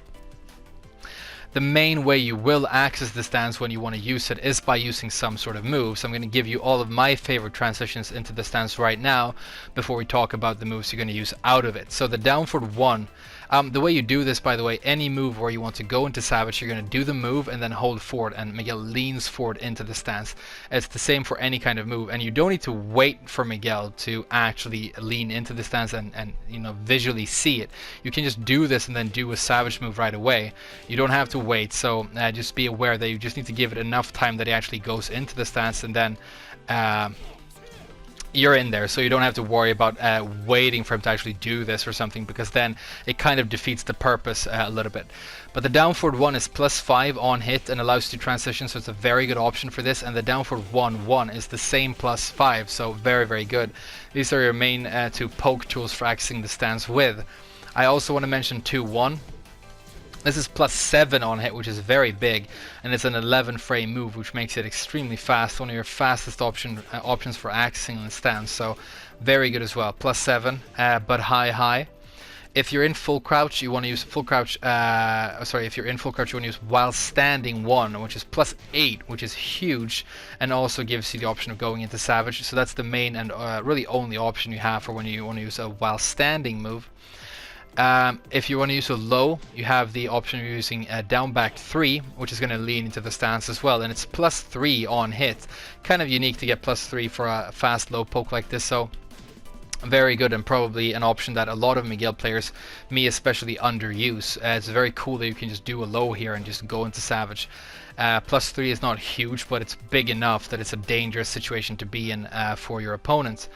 And then you also have a couple of very important options for accessing the stance on block, because there are moves that will give you plus frames on block, kind of something that Miguel specializes in, and then allows you to mix up. 1-2-4 is the main one here, and we've talked about it previously. This gives you +3 on block, and the reason your opponent isn't going to duck this is because of the 1+2 mix up, which you also need to mix in. But this is +3, and you can lean into Savage, so very, very good. One of the main options, probably one of the top options that you use for accessing Savage on the whole, just statistically. But then you also have the up forward 1, which gives you the same +3, very good. As well, very good on hit, of course, so good move for that, but +3 on block and allows you Savage. And then the final option I want to mention, and my favorite move to go into Savage with, really one of Miguel's best moves, I think it should be considered a signature move for this character, is back 3. Back 3 is absolutely fantastic. What a great move for this character. Massive range, it's mid, it does huge damage. It's +7 on block and hit, so you always get +7 in Savage, this exact same situation whether it gets blocked or hits. But +7 on block is so big, and it's not a difficult move to use. It is 30 frames to come out, so yeah, it is a little bit on the slow side, but it's absolutely fantastic. If you know that your opponent isn't going to interrupt it, then just use it. And it's one of your best tools for Oki as well. It's huge for Oki, so what a great move. And then when you've done one of your Savage transition moves, you've leaned into Savage and you're in there, the mix-up that you want to apply is going to look like this. If we're going to give you lows first, really the low you want to worry about most of the time is down back 3. This is buffed in the new season to be one of the best, if not the best low you have with your character. Definitely the best low out of Savage in my opinion. It's just such a fantastic move. It's fast, it impacts at 19, it's minus 13 on blocks, so not too bad, and it gives you a massive plus 5 for a low on hit. So what a great move. I mean, it's the tracking, the range, everything is absolutely fantastic, and you can mount pressure with it because of that plus 5 on hit. So it's a fantastic move. It gets even better when you learn that on counter hit you can actually get down 3 stomp for a guaranteed 44 damage. So it's just good for absolutely everything, and I think it should be the main low that you consider when you're mixing up out of Savage. You have options like the Savage down 4-3, which I think it's faster, but it's just worse. Especially on block, but it gives you the same 20 damage because this is natural. The other big low that I want to mention here is the Savage down back 4. This is 26 to come out, so it's a little bit too slow. It's snake edgy in its properties, but it is a homing move, which is a little bit of a saving grace for it. So if your opponent is moving sideways, or you have a read that they're actually going to try and take their turn with highs, say for example that you're transitioning into Savage off of down forward 1-1 on block, for example, that means that it's actually your opponent's turn to swing, and a lot of people try to take their turn with jabs to open up offense, and in those situations, because you have such solid high crush properties on this move, it's a very good move for going under highs as well, and the homing property. But don't let it get seen. Don't just do it as like the low you're mixing up with. Use it for its range, its homing properties, and its high crush properties. And when you do, a lot of the time, depending on range, you can get the while standing 4 down for 1+2 mini combo that you get off of down back 1. So that's pretty cool, and it's a homing option and a low option that you have. But really, down back 3 is the main thing most of the time. What a fantastic low. Just absolutely spectacular in every aspect of it. And then you're gonna need mids to mix that up, and the main mid mix up here is the up forward 3. Up forward 3 is a completely safe move. It's -9 for the mid, which is very good. Knocks down and wall splats on hit, so very good. And it's 15 frames to come out, so it's also very, very fast. Great mid, and the main sort of mix up you're using here. But you'll see that when you're accessing Savage and you have like a fast slow that they can't react to, and a safe mid that they can't block punish, you're actually kind of oppressive when you're accessing this stance. And I've seen comments of people saying on my videos that right now with Miguel, something Savage is actually just a very good strategy overall, and I agree with that. It's really just go into Savage and then do a lot of stuff that is difficult to deal with and powerful. But yeah, -9, knockdown on hit, and this is your main mid. The other mid or the two other mids I want to mention for the mix-up here is, first of all, the Savage 2. Savage 2 is a very powerful single hit move. It's buffed in the new season. It does 32 damage, and it's extremely fast. Comes out at 16. I mean, huge range, very explosive. It's always going to surprise your opponent, and you can get 32 damage on a knockdown when it does hit. You do, however, have to be careful because it is a -12, so it's not safe like the up forward 3, but -12 isn't really that bad for a move that is this powerful. I think the risk-reward ratio is really in the favor of the move quite a bit. So when you're at the wall, this is something that I like to use, especially for Oki, but you can use this out of your Savage for a mix-up and just get a massive 32 damage wall splat, so it's good. And then the next option we need to talk about, and this is a big one and a really important move for you, is the Savage down for 2. And this is the launch that you're going to use. The reason it's important to have a launch here is if your opponent is reading the low and they want to duck, and you have a read, you feel like they are going to duck, then of course you're going to want to launch them with a mid if you have the option, and this is what you're going to use for that. It's fast, 19 frames to come out, not super fast, but it covers a lot of ground, massive range, high crush as well, and the combo that you get is really, really big, so it's just a fantastic launcher. The buff that this move got in the new season if we're going to set my opponent to a guard here, is that it was given massive pushback. You can see that it has very respectable pushback right now, and so this makes the move a lot safer, and again pushes the risk-reward ratio of the move in the favor of Miguel a lot, because it is a launch punishable move, and that's why you have to be very careful with it. It's minus 17. So you don't want to get launch punished when you're using this, but because of this pushback, a lot of characters are going to struggle or be completely incapable of launch punishing it. Many of them won't punish it at all on block right now because of the pushback, so you can get away with it very sneakily as one of the mids you use out of this stance. And if they do a high, again, because you have high crush properties, if they're trying to take their turn, if you're transitioning like with this on block for example, you can go under those highs when they're trying to jab and take their turn. If they duck, you're going to get it. It had its homing properties reduced, but they're still there to a pretty large extent. So there are a lot of situations where you can surprise and catch your opponent with this, and there's pretty low risk actually associated with it.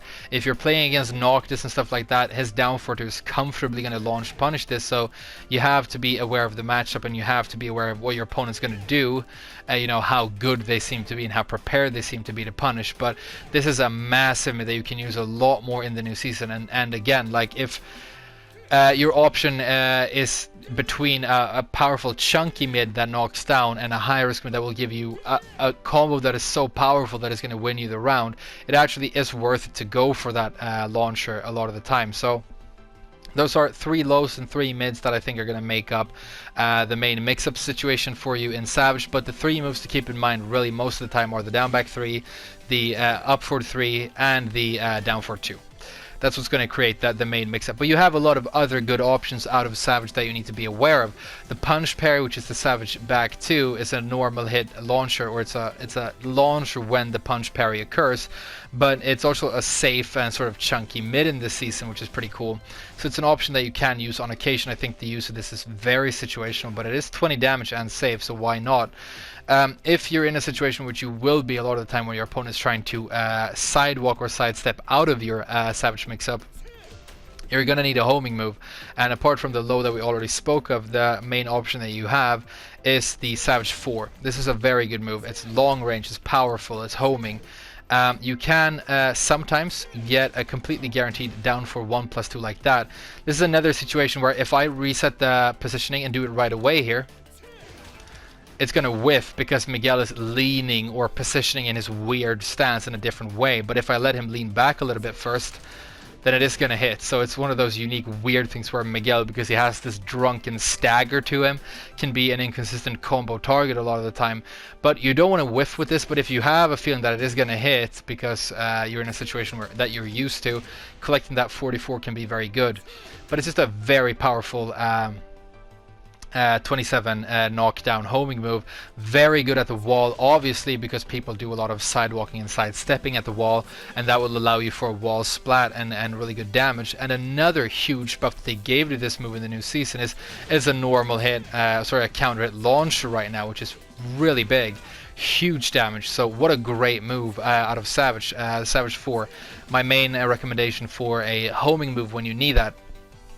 Another good thing that you can do from Savage is, like I say, a lot of the time you're transitioning with plus frames on block or on hit, but a lot of the time you are transitioning with minus frames and you still feel like doing a Savage move. And if you're not going to do a crazy crush move or something like that, you can do an armor move, a power crush, and you can armor through what your opponent is trying to hit you with or interrupt you with and do good damage. And I think a very good option here is the back 3. It is high. This is not a back 4, by the way, normal back 4, which is your normal power crush. This is a Savage move. This is Savage back 3. Savage back 3 is a 17 frame high and knockdown power crush move that is safe on block at -7, which is really cool. And when it hits, you get guaranteed follow-ups. You can do down 1+2 here for a guaranteed chunk of 42. So very, very good. That's my main recommendation for a power crush. You can go boss to the wall and use the Savage 1+2 here, which is a massive damage launcher that you can charge up.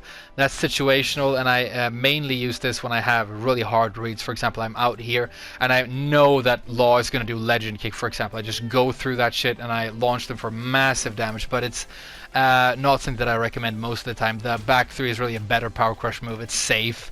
and you still get 42, which is really good. And another good move for wall splats, of course. It needs to be mentioned that the Savage 1-4 is your wall bounce move, and a very good move. It is -10 on block, but it has pushback and is pretty much never going to get block punished, so it is very safe. The first hit is a high, which is a little bit sad, but it is a good string that you can throw out. Very safe, decent chunk of damage, not natural of course, but it is something to keep in mind when you're at that distance from the wall, that specific distance where you might be able to cause a wall bounce, and it's very good for that as well. We're going to talk a little bit more about the wall and wall bounce specifically a little bit later. I think these are the main options I want to give you out of Savage, although you have a couple of different other moves. The 3-3, the second hit is delayable and it's a counter hit launch that you can catch people with on occasion. It's deductible though, so be careful. And there are caveats that like that to all of Miguel's moves. You sort of need to be aware of why you're doing something, because you're usually putting yourself at some sort of significant risk. But that's going to wrap up my discussion of Savage and the Savage mix-up. A very, very powerful stance for Miguel, and just an amazing tool for him overall. I'm going to cut the video again, and I'll see you guys in the next section. Alright, command history is on, and it's time to talk about combos. I'm also going to include my discussion of counter hit moves and counter hit combos in this section. The way I'm going to do it is I'm going to have command history on and just talk through the combo very slow and methodically. Hopefully that's easy enough to digest. I haven't figured out a way to edit it so that the commands actually appear on screen at the same time. I'm sorry I'm so bad with technology, guys, but I'm going to try and keep it as understandable as possible. And I think we should start with the hop kick, which is your sort of most standard and main launcher. I'm going to show you my main combo and then give you an alternative. So for the hop kick, what I do looks like this.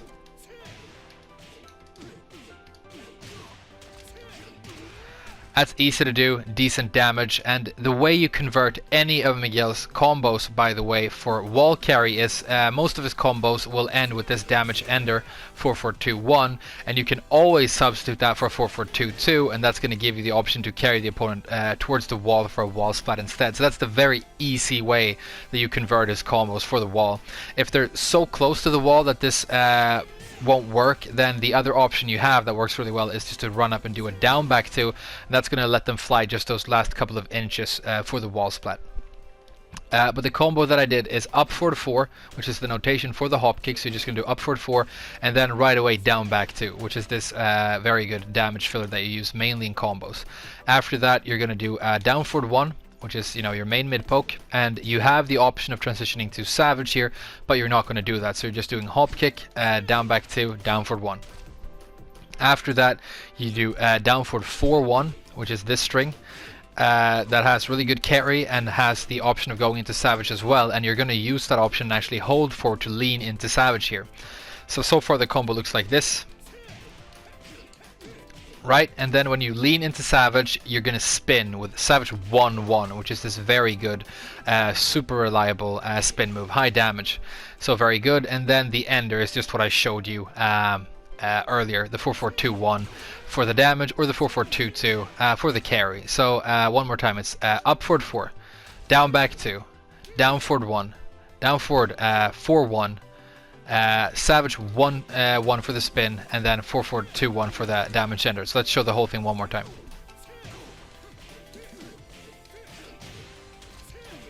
Very easy to do and decent enough damage. I think this is a solid option that never fails me, so it's what I go to. Another option that you have that you will see a lot of players use, I think I should give you that as well because a lot of people seem to prefer it, is this combo. Which, as you can see, gives you the same damage. The difference here is that you're launching with the hop kick and doing the down back 2 as normal. You're then doing the down forward 1 and holding forward for Savage this time, and then you're doing a Savage down forward 1, which sends them upwards for a very good position to use the down forward 2-2 as a spin move, which is a slightly higher damage spin move. If you do this, you're going to get the exact same damage, but you have one sort of option you can do if you want to extend the damage and carry of the combo, because you can do this.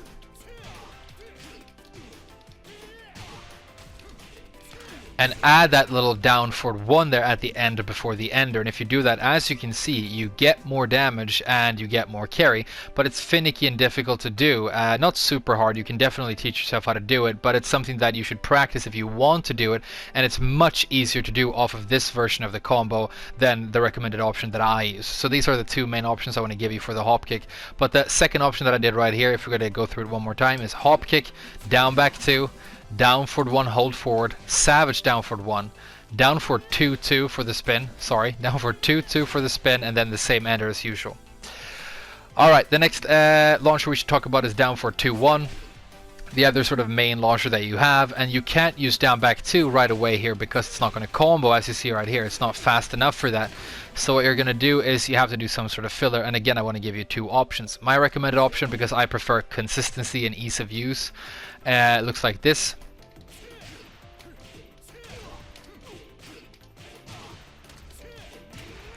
That's 66 damage, which is very solid. And so what I'm doing here is down forward 2-1 for the launch.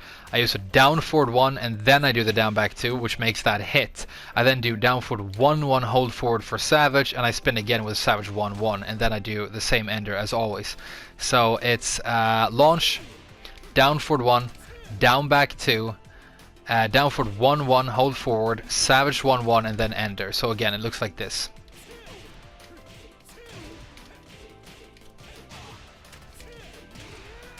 You need to delay the 4-4-2-1 a little bit for it to work here. If you don't, it's going to come out too early and it's going to whiff. So that's the only sort of finicky part about the combo, but it's very easy to learn, and you can delay your 4-4 inputs a lot in this game, so it's not going to be an issue. Just practice it a little bit if you find it hard. The other option I'm going to give you here is an easy to do max damage option that I should probably be using a little bit more. It's pretty cool, and it looks like this.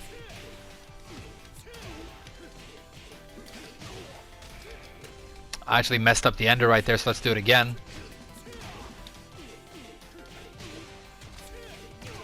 And that, as you can see, is going to give you 69 damage, which is more. It's pretty much the same combo, only after here you actually use the standing 4 for your filler, and apart from that it's the exact same combo. For some reason this feels a little bit finicky to me, so I tend to go for the slightly lower damage option of refloating with the down forward 1, but this is a very good option, and it's better damage, so maybe you should be using that instead. And again, you have to delay the ender a little bit. Okay.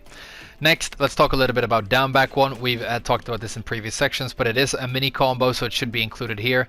What you're going to do is down back 1 while standing 4, and then just down 4, 1 plus 2. And this is what you have when you don't have rage.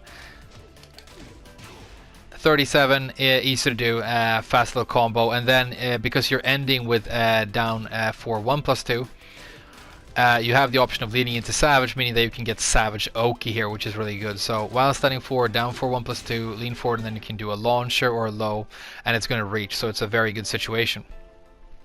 Speaking of rage, let's actually show you a combo off of your new and improved rage drive. That's interesting. You can get really good damage off of this right now, and the combo I'm going to give you is very easy to do. It's going to look like this. And that's 63, which is very good, and you kind of have to do a half bootleggish combo like that because the rage drive does spin on the first move. So what I'm doing here is just rage drive, which is down back 1 plus 2, by the way, and then I'm doing down back 2, down forward 1, down back 2, down forward 1, hold forward, and then savage 2 for the damage ender. So one more time.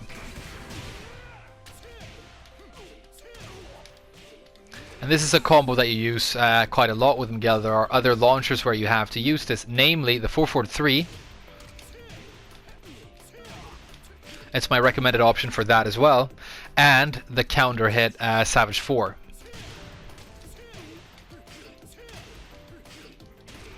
So there you go, 70 plus damage, very, very good. Better damage than previously because of the improved damage of the Savage 2 in the new season. But that's by the by. If you want to convert any of these combos to the wall, it can be a little bit finicky, but definitely possible. And what you want to do then is something like that. You basically want to do anytime you have, depending on how far away the wall is, because it can be at a lot of different ranges. Obviously, when you're doing a down forward 1 or something like that, you have the option of transitioning into Savage. You're going to do Savage 1. Savage 1 2 1, right? Yeah, 1 2 1 is the input, and that's a great Savage wall carry option that you have. So if you're in this position, you can't do it as an ender this late because it's not going to work, but you can do it, for example, after a down for 1 1 right there, and it's going to work just fine. So that's a little option if you need wall carrying one of those combos, because you obviously don't have the option of using 4-4-2-2. But that's the rage drive. It works off of 4-4-3, and it works off of counter hit Savage 4 as well. If you do happen to hit with Savage 1+2, you can do something similar here as well. The spin move you're going to use is 4-4-3, by the way.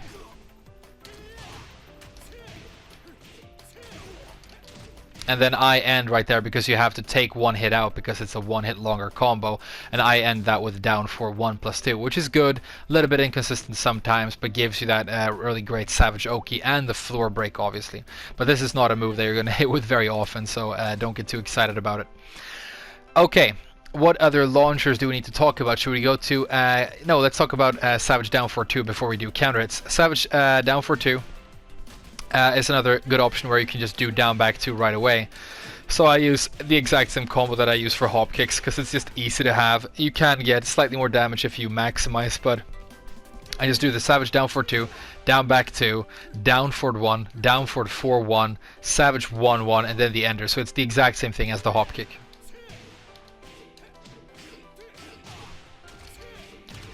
Solid, easy to do, decent enough damage. So that's what I use for that. And now if we are going to talk about some counter hits, you have a couple of really powerful options, and I think we should, let's just turn on manual counter hit for this section because it's going to make the whole thing a lot easier.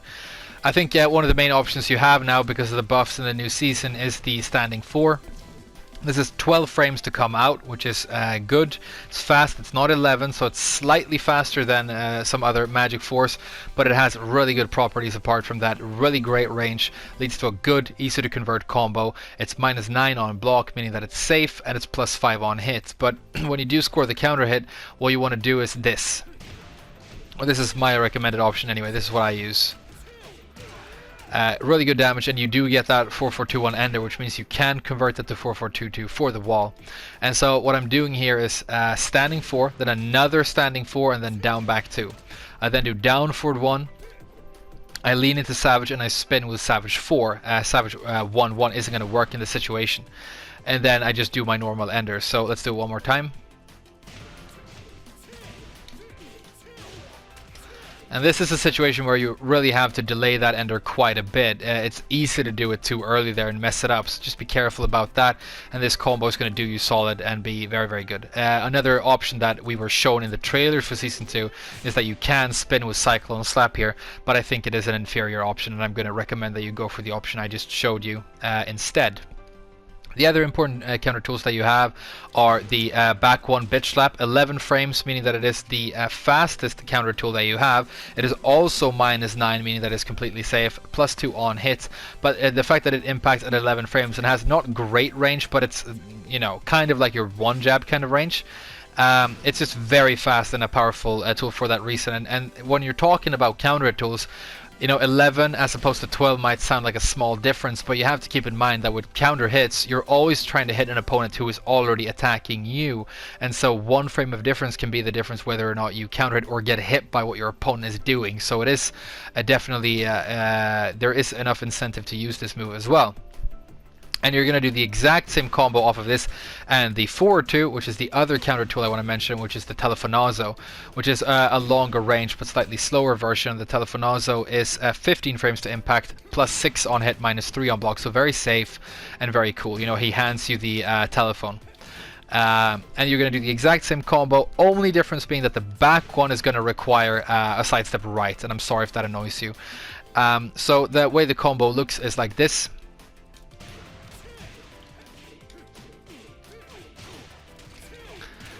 For 69 damage, and you can use the down forward 2-2 for the spin instead. But it's a little bit inconsistent, so I have to sort of spam it out there, because if you're just a tad too slow, it whiffs, but you get 1 more damage.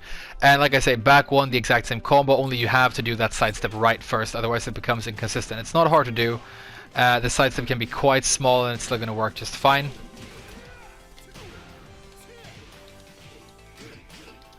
And if you do hit with the back one and you don't feel like doing the sidestep for some reason, I sometimes just forget, then something you can do is you can go straight into a backup option, which looks like this, which is also good damage. It's going to work just fine. And that's just back one, down back two, down for 1-1, savage 1-1, and then your normal ender. So that's a good sort of backup option if you weren't prepared for the counter hit and you didn't have the presence of mind to perform the sidestep right as you should.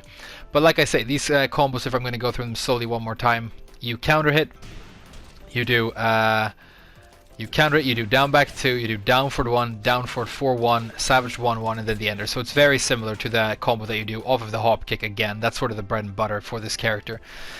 If we're going to talk about counter hit savage or counter hit back 3, this is a pretty difficult to use counter hit launcher because it's difficult to combo off of unless you go into savage and you're very prepared for it. If you don't go into savage, it's hard to get the combo. At some ranges you can spin with a 3-4 here, but it's difficult to get. It's inconsistent enough that you shouldn't be trying it, in my opinion, but it can definitely work.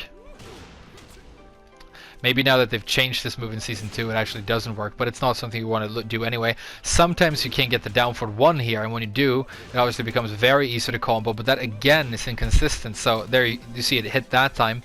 The thing you really want to do to be able to combo off of this on countered is you want to go into savage and you want to do a savage move, and when you do, it becomes very easy and very powerful, and the recommended option here is savage up forward 3.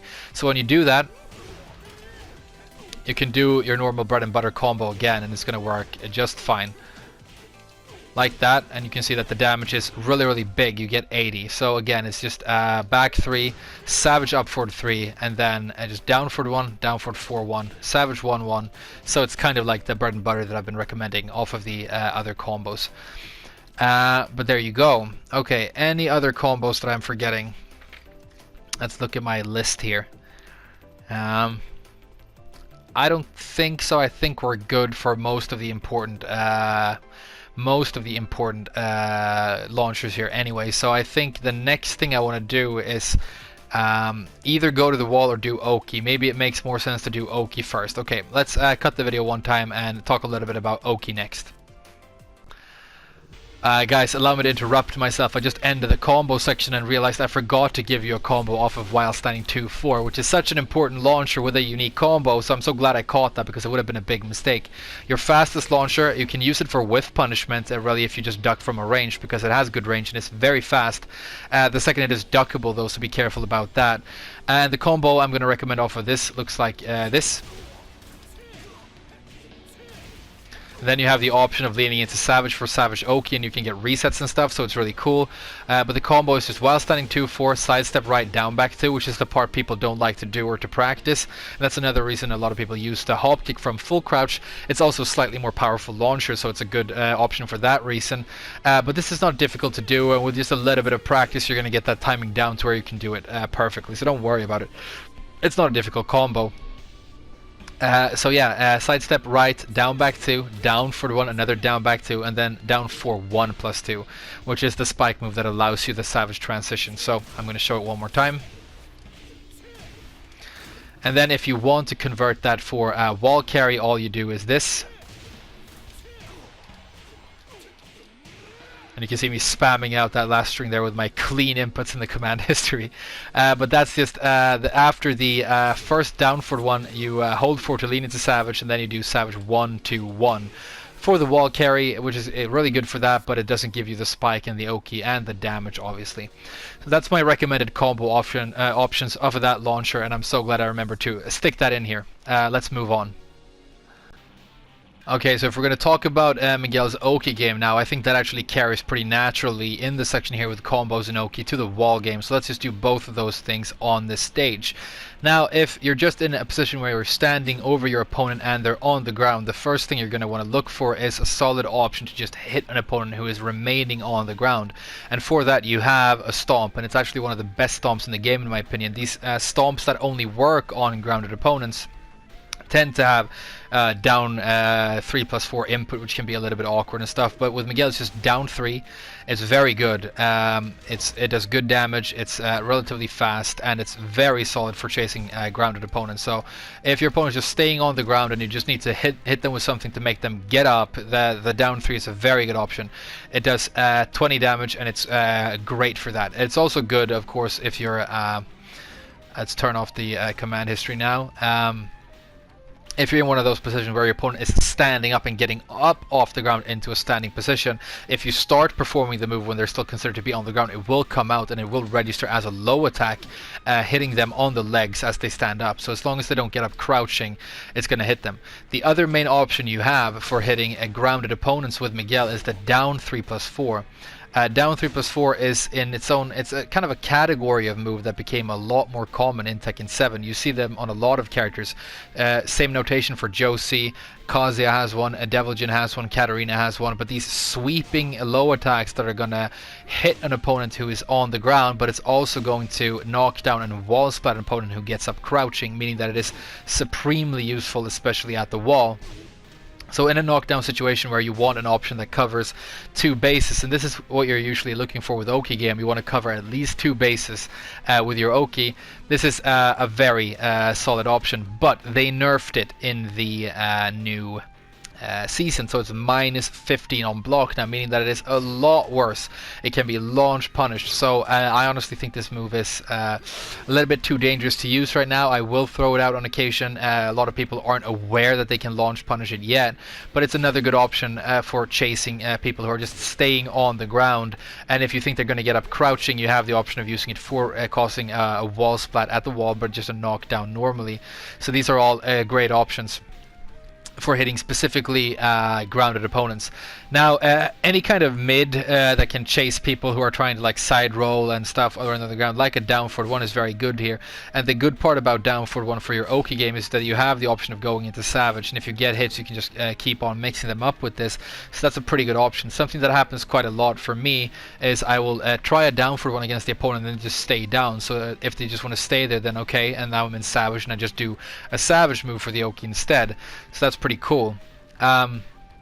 The other move I'm going to mention here for this situation where you're just like standing over your opponent is back 3. This is one of my favorite tools for Oki and just one of the straight up best Miguel moves in the game. It is absolutely fantastic. Again, like I said, you want to cover at least 2 bases with your favorite Oki moves, and the reason the back 3 is so good is it is going to hit opponents who get up crouching because they're predicting a low, but it's also going to beat get up low kicks. Go straight over those and really hurt your opponent. And when this hits or gets blocked by an opponent who just stands up normally, which they will do a lot as well, it covers that base perfectly because you get +7 and you can go into Savage, meaning that you get an extremely potent mix-up. So it beats get up kicks, it beats getting up crouching, giving you the Savage mix-up, and it beats stand blocking, gives you the Savage mix-up. So it's just a really, really good move, and something you will see me do when I play Miguel is like I will reposition myself so I feel that I'm in a good spot for this, and then I throw it out and I time it so that it will hit my opponent as they get up. And if they get up crouching or they do some sort of move, it's going to get counter hit by this as well, and you can get a counter hit combo because it is a counter hit launcher. But it's just a multi-purpose tool for Oki that allows you Savage, and it's very, very good. Just an amazing move. So that's another one that I really recommend. If you want plus frames on block, you can use this upward one. It is an underrated Oki tool because it feels very high and very floaty and weird, but it gives you solid wall splats. It does hit mid, so it will get people who are crouching, and it will get people who are standing blocking because you get plus frames on block. It will also go over low get up kicks. So these are some of the absolute best options for your just standard Oki game. The down back 4 is a really good low that is going to counter hit a lot of people who are trying to get up off the ground, so you can chase them with this, and if you get that counter hit, you can get guaranteed damage because you get that guaranteed stomp as well. So it's another just fast and easy low option to keep in mind for your regular Oki game. But if we're going to transition over to the wall right now and talk about Miguel's wall game, this is a section where he excels. He has really good options not only for splatting but also for comboing at the wall, and definitely for Oki. If we're going to start talking about sort of your best wall splatting tools, the star of his game in this section is really the new and improved 4-3-4. This is a very good move, but it needs to be used in a specific way, and you don't want to mess this up. So the 4-3-4 is a hit confirmable move that can retain its natural properties even when you delay it. So you can see that Lars is set to second option all guard, meaning that if I delay it completely here, he can block. But if I just delay it a little bit, it's still going to be natural. So the way you're going to use this for wall splatting is you're going to do the 4-3, look for the hit, you're going to react to the hit confirm it, and then perform the 4, meaning that you've created a very safe option here for getting the wall splat, and it's one of the only really safe options you have for that, but it is very good. It requires that sort of slightly higher level of strategy of properly hit confirming it, and Namco want to punish you for messing that up because they made this launch punishable, and it's -15 when you do get it blocked. So if you do mess this up, you don't properly hit confirm it, or you delay it too much and your opponent blocks, they can launch punish you. So if you want to use this for wall splatting, and you should, go into practice mode and get familiar with the timing that you're working with here. It's not hard to do. It's a very easy hit confirm to perform, but it needs to be proper, otherwise it's very risky. And when it happens, it's a very good option to wall splat with. Another option, and a star of course for wall splatting that I use a lot, is the back 4. I love to wall splat with armor moves because you can put yourself intentionally at a slight disadvantage with something like that, and then do one of these armor moves. Your opponent tries to take their turn, you go straight through it and you wall splat them. This has a good range, high damage. It's very, very good for this. Just be aware that it is linear, and if you want to hit people who are moving sideways a lot, you have the option of using Cyclone Slap here, which is going to work, although it's slow. It comes out at 17, but if you're sort of out here and looking for the wall splat, then it's a very good option because your opponent is likely to be walking sideways trying to get away from the wall. But both of the back 4, the armor move and the Cyclone Slap, are punishable at -13 and I think -12 respectively. But let's double check again so that I'm not lying to you. 4-4-2, yeah, -12, yeah. So this is -13, this is -12, so these aren't safe options on like this when you're looking for that wall splat. If you happen to be in Savage, you have the very good and safe Savage back 3 here, which is a wall splatting armor move that's safe on block. So that's an amazing option, but it does have the prerequisite that you do find yourself in Savage. But you can again do this, let it get blocked, your opponent thinks it's their turn, you armor through something and you wall splat. So it's another cool option right there. Very, very nice. If you're using down back 3 at the wall, it needs to be said, the normal combo won't work, and you need to do a very fast 4-4-2-1, and that's the best option you have for a combo if you are using down back 1 at the wall. So I'm just going to mention that here as well. When you are comboing to the wall from mid-screen, which is something that I don't talk enough about in my normal tutorials either. Say I'm launching from out here, I do this, I do that, and then I wall splat them with this. You can run up and do solid wall combos, but a lot of the time when I'm very far from my opponent, say I'm like all the way out here, one thing I will actually do is just perform the 4-4-2-1, and the reason I do that is it spikes, and that gives me a very solid option for my Oki. And then I have a pretty good shot at re-wall splatting my opponent. So if I'm out here and my options are to try and run all the way up to the wall, let's see if we can get a good position to do that. That's a little bit too close. Let's try this, maybe this will work. Okay, a little bit closer. Kind of like that. My option is to run up and try and do my normal wall combo. Sometimes you'll be far away enough that it feels kind of difficult to do, and in those situations a 4-4-2-1 is amazing because again it's definitely going to reach and it's going to spike your opponent down at the wall for good Oki, and then you have a very advantageous position to apply Oki for the re-wall splat. A very good option previously right there was the down 3+4 that we talked about, because if they stay on the ground it hits, if they get up crouching it wall splat, so it's amazing. But now that it's launched punishable, it's a little bit more precarious to use, so just be aware of that. But it still is, I think, it covers 2 solid bases and it is good for that. So these are your main wall splatting tools. I hope I'm not forgetting something important, the 4-4-2-2, obviously, especially when mixed up with the 4-4-2-1, are both great options to come at your opponent from afar with and cause the wall splat as well. And of course the amazing 4-2+3, the shoulder charge, which is going to work and crush highs and work really well from a range, and you have more than enough time on hit to perform your wall combo. So these are just my general tips for how you're going to look for the actual wall splat with Miguel. You can use down forward 1-1-2, by the way, and if that counter hits, that's a really good option for the wall splat, and opponents are quite likely to swing right there because of the frequency with which you use down forward 1 and down forward 1-1 by themselves and don't finish the string, right? Okay. If we're gonna talk about your actual wall combo options, you have a couple of options. I think we're gonna use our back four for our wall splat example in this section, so that we get you know, an even comparison for all the damage. So I'm going to wall splat with back four. The main wall combo that you're using with Miguel that you will see most people use is the let's do it one time. One jab, down forward 1, savage 2.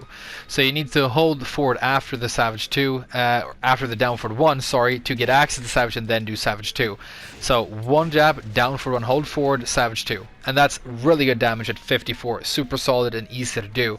When you're in one of those positions when you're running in from afar and the one jab feels like it's going to whiff, and you're going to be in those situations quite often, just skip the one jab and go straight for the down forward 1 into savage 2.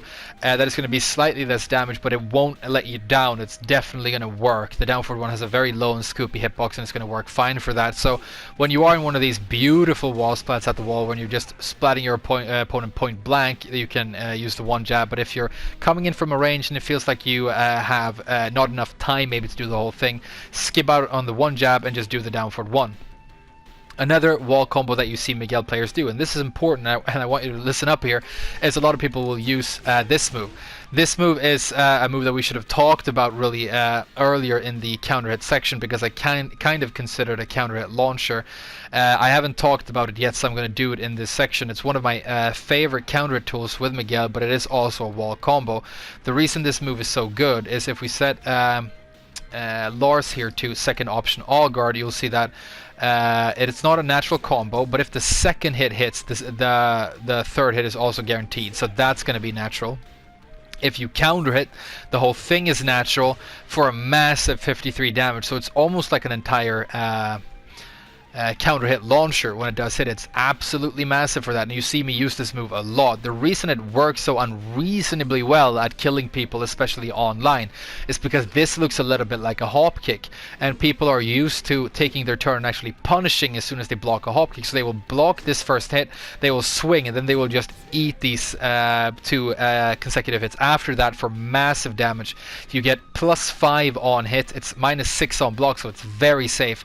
It's just an amazing counter tool, and it goes over low, so it has low crush, so it's almost like an alternative to hop kicks, and I wish I'd remembered to talk about it in the counter hit section. I'm just gonna have to stick it here. Be aware that the second hit of this is a high, and the only way to deal with it properly is to duck that very fast high. Some people will, but it's rare. When they do, use it a little bit less, but apart from that, man, if you get the counter, massive damage.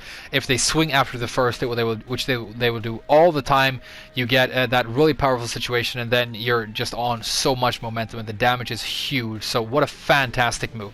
But back to wall game. This can be used as a wall combo, and people will do this a lot to me online, which upsets me, because you can get a lot more damage, very good damage, if you just put in a little bit of delay here. So the first wall combo we showed you gives you 54. This option gives you 48, but if you just delay the last hit of this a little bit, like that, you're going to get 60% scaling on the last hit, which is what you want to get, and then you get that same 54 that you get off of the standard option, and you spike your opponent down at the end. So they're both very good options for this wall combo. Another option that you can use that has good range is down forward 4-1, down forward 4-1-1, which is this string. Last hit of that is a counter launcher, by the way, but it's not very good. And this is another situation where if you look at it and just do it like that, it's 44, which is not terrible, but not very good. But if I put in a little bit of delay right there, gonna be a little bit more specific with the delay to get this to work. 48. There you go. So you get a really solid damage actually for using that if you do the proper delay. So those are the main three options that you're going to use for Miguel's wall combo. I think the Savage 2 by itself is fantastic, and then when they're down here and you're applying Oki at the wall, you have so many good options you can re-wall splat them with. If you are in Savage, then Savage 2, I mean, it's massive and it's only -12, so why not, you know what I mean? But yeah, I think Miguel's wall game is very good, and these are just the options I'm going to recommend for the wall splat and the Oki situation at the wall. So we're getting into the little nitty-gritty of the character right now, because I want to talk to you about floor breaks, about wall bounce, and also a little bit about balconies and wall breaks. And this is actually an area where Miguel excels, at least on the floor break stage. If you watch my gameplay, you've seen videos where I just keep on revenging people on the stage, because it is a stage where Miguel excels and becomes even more powerful. And the reason for that is he has a lot of options that just give him a guaranteed chunk of damage on a normal stage that turn into normal launchers on this one. Down back one, for example. So if we're going to show that and we're going to do the normal mini combo that you would typically do off of down back one, you can see that it's actually going to break the floor here, allow me to spin downstairs and then continue and do a full combo down here. So it's very, very powerful and very, very big. And yeah, resetting on this stage takes a long time because the game has to regenerate all the floors. Maybe we should turn that off for a little bit so it goes a little bit faster. But if you break with that and you just want to do a fast spin move downstairs that is going to work consistently, my recommendation is the down for 2-2. But you have a lot of options, and it's also one of those situations where depending on the angle, depending on the distance to the wall, you're going to have to do pretty much different things all the time. But it is a cool situation because you can do this and spin, and then if you have the right angle to the wall and you do a wall carry move like that, you can put them back on the wall and get a wall combo at the end as well and make it really big. So it's super good. Another move that you have that is going to allow you for a full combo here that won't do it on a normal stage is the full crouch down forward 4, and I'm doing it out here because I have a limited amount of layers of floors to go through. But this is going to work in the exact same way. Difference being that this move is going to put your opponent in a head towards position as you break the floor, meaning that your combo options are a little bit limited. But let's show it for now. You can see Lars' head is towards me, and so what I recommend you do here is spin the opponent downstairs with down forward 2-2, and the reason for that is that it's one of those rare really good spin moves that is actually a consistent combo on the back. We haven't talked about this yet because it's so situational, but if you do happen to get a solid launch on your opponent's back, or you know the angle switches around in some sort of a Harada moment, a combo that you can actually do here that is going to work consistently looks like this. It's very consistent actually, and that's just down forward 2, down forward 1, down forward 2 for the spin, and then you can do whatever you want for the ender. But that actually sort of self-realigns even and makes the combo very consistent, and it's rare to have a combo that you just know is going to work every time on the back for solid damage. So that's something we might as well stick here because it doesn't have its own section. If you're comboing on the back, that combo works, and down for 2-2 is a very consistent spin move. The next move I want to talk about that is going to allow you for full combos on this stage specifically is the Savage back 1-2.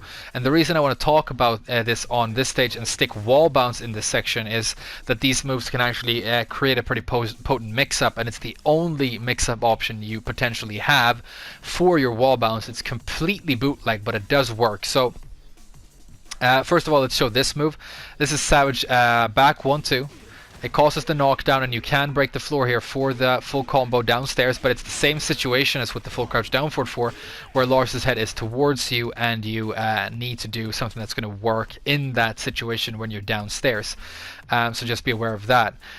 It has a mix-up that isn't the wall bounce, by the way, in the shape of the Savage back 1-4, which I just should mention here, that you have a good solid mid mix-up that works here that is a part of the same string, so that's important to note. But your wall bounce move with Miguel looks like this. This is Savage 1-4, It is a high mid, not a natural combo, so if you want to hit with this and get that wall bounce, you need the opponent to get hit by that mid. Specifically, you would really like it if they were nice enough to duck right there and eat that mid. And the reason this works especially well on this stage is if you look at the Savage back 1-2 that I did previously for the floor break, or just the Savage back 1 by itself, you can see that it looks very similar to Savage 1. This is Savage 1. And this is Savage back 1. So you can see that they look extremely similar. And if your opponent is on this stage and they're scared of this option because they don't want to get comboed through the floor, they might actually duck and look for that low. And when they do, that's a mix-up that you have for your wall bounce that can work. So it's really cool. It's one of the few situations and stages where your wall bounce can actually be pretty good, and you can create this bootleg mix-up. If we're going to talk about the wall bounce itself and the wall combo, the move, by the way, is -10 on block, but has a massive amount of pushback that we can show you. We should also prove to you that the move isn't a natural combo here. So there you go, you can see that distance. So at -10 there aren't a lot of people who are going to be able to punish that, maybe Gigas. So it's basically a safe move, and it's decent enough. You're just not very likely to bounce with it, but when you do, and you might on this stage, the combo I'm going to recommend, if you're really close to the wall and you know you're just bouncing at point blank range, a good option that you have is just this. Yeah, that angle's a little bit awkward. Let's try and get a more solid situation here. That would probably work. 1, 2, 4, hold forward, Savage 2. That's really good damage, and it works really well. It's consistent even when you're that close to the wall there. You're not getting one of those nice, you know, long-range wall bounces that the wall bounce is really built for, but it works. So you just do 1, 2, 4. You hold forward to go into Savage, and you do the Savage 2. But when you are in one of these positions, when you want to do a good real wall bounce, that 1, 2, 4 still works. Only difference being you get to do your entire wall combo after, which is really cool. So you can do this. It's a little bit too far out, so let's do that again. Move Lars a little bit closer, right there maybe. And you can do your entire wall combo after that, and the difference being that you don't want to do the Savage transition off of the 1, 2, 4. You actually want to remain in your normal non-Savage standing position so that you can do the 1, down forward 1, Savage 2 for your wall combo right there. But that's my recommended option for the wall bounce and how to use it, and it works especially well on this stage. We are nearing the end of our Miguel journey here, and there are just a couple few more things that I need to bring up before we wrap this up. Because we just talked about floor breaks and stuff, I might as well talk a little bit about the wall break and balcony break situation as well. And this is a situation that is extremely dependent on what's been happening before. I mean, have you spun already? How many hits have you done? It's going to dictate what you can continue doing downstairs. But one thing that happens a lot is you break the wall at the very end of a long combo, and you can only really get one hit or one damage, ender at the end of the combo after the break. And so for that, I just want to give you my recommendation, which is manual Savage 2. And you're just going to transition into Savage manually with 3+4 and then doing the 2. I might have said earlier in the tutorial that 4-4-3 is a good option right there, but that's way too slow, and you actually want to use Savage 2. And this is another little tip I want to give you for Miguel here is in one of my earlier videos, I talked about how to hold controllers and manipulate fight sticks and stuff, and I said in that video that I don't really recommend key bindings all that much, and I get comments and questions to this day as to why I don't use a lot of key bindings. And the reason for that is basically this: I don't want to one day sit with a controller in my hands that doesn't have the option and then not know how to play my character. That's unlikely to happen. But the other thing is that when you're playing a difficult game like Tekken, where you have to learn super difficult things with your hands all the time, I don't want to rely on something that I perceive as being a shortcut. I don't want to be the kind of player who tries to take a shortcut if there is one, because it's probably better for me to just practice and learn to do, the proper, in air quotes, way, which is why I prefer not to use a lot of key bindings. But I have run into some situations since then where I think it might actually be a pretty good option. And One of them is, for example, if you're playing Elisa or a character like that that has these EX special cancels, you can't button buffer those moves. And learning how to button buffer is important. You should definitely be doing it in this game. But that's a situation where they don't allow you to button buffer for some reason. It's not an option. And so in those cases, if you really want to be consistent with your double button presses, the key binding option for 2 buttons to like a shoulder button or something is not a bad option. And the reason I'm bringing it up right here is that you might want to, as a Miguel player, especially as a new Miguel player, bind manual Savage to a button, which I've done right here. I've bound it to one of my shoulder buttons, meaning that I can press 3+4, but if I really quickly just want to go into Savage and do something, I can just press one button and have it be done with and not worry about the timing and potential inconsistency. And that's a good option for this situation where you just, if I'm just going to do this, press my shoulder button and then 2, and I get that ender down there. So you might want to, if you find that a little bit finicky, bind manual Savage to a shoulder button with Miguel. That's a tip for you. And the next thing I want to give you right here before we wrap this up is talk a little bit about your throws and throw Oki. And your throw Oki doesn't exist, because with this one throw, he throws you halfway across the screen and you can't get any follow-ups. You can't run in and do stuff. Obviously, maybe you wanted like ultimate tackle or something from that range. I don't know. And with a 2 throw, you really don't get anything either. You can chase them a little bit with the back 3, but you can't like chase them on the ground and stuff if they just hold back. So his throw Oki isn't very good. And with a down forward 1+2 throw, which is the 1+2 break that you have and your best throw in my opinion, he doesn't even put them on the ground.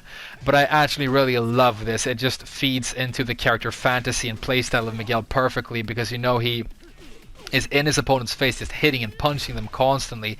And with this throw, you mix it in here, you know, you're jabbing and punching, and then you punch them a little bit more in this throw, and then when it ends, you're just straight back into it, in the thick of it, with momentum, and you just keep on going. And that is where Miguel thrives.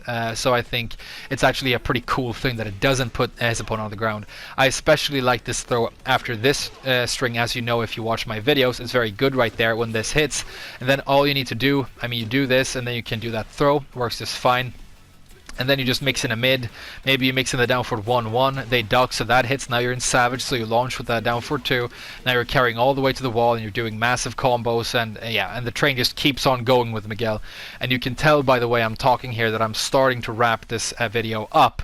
I'm kind of losing my mind. I've done so many takes and talked for such a long time that I'm losing my voice, but I had a lot of fun making this.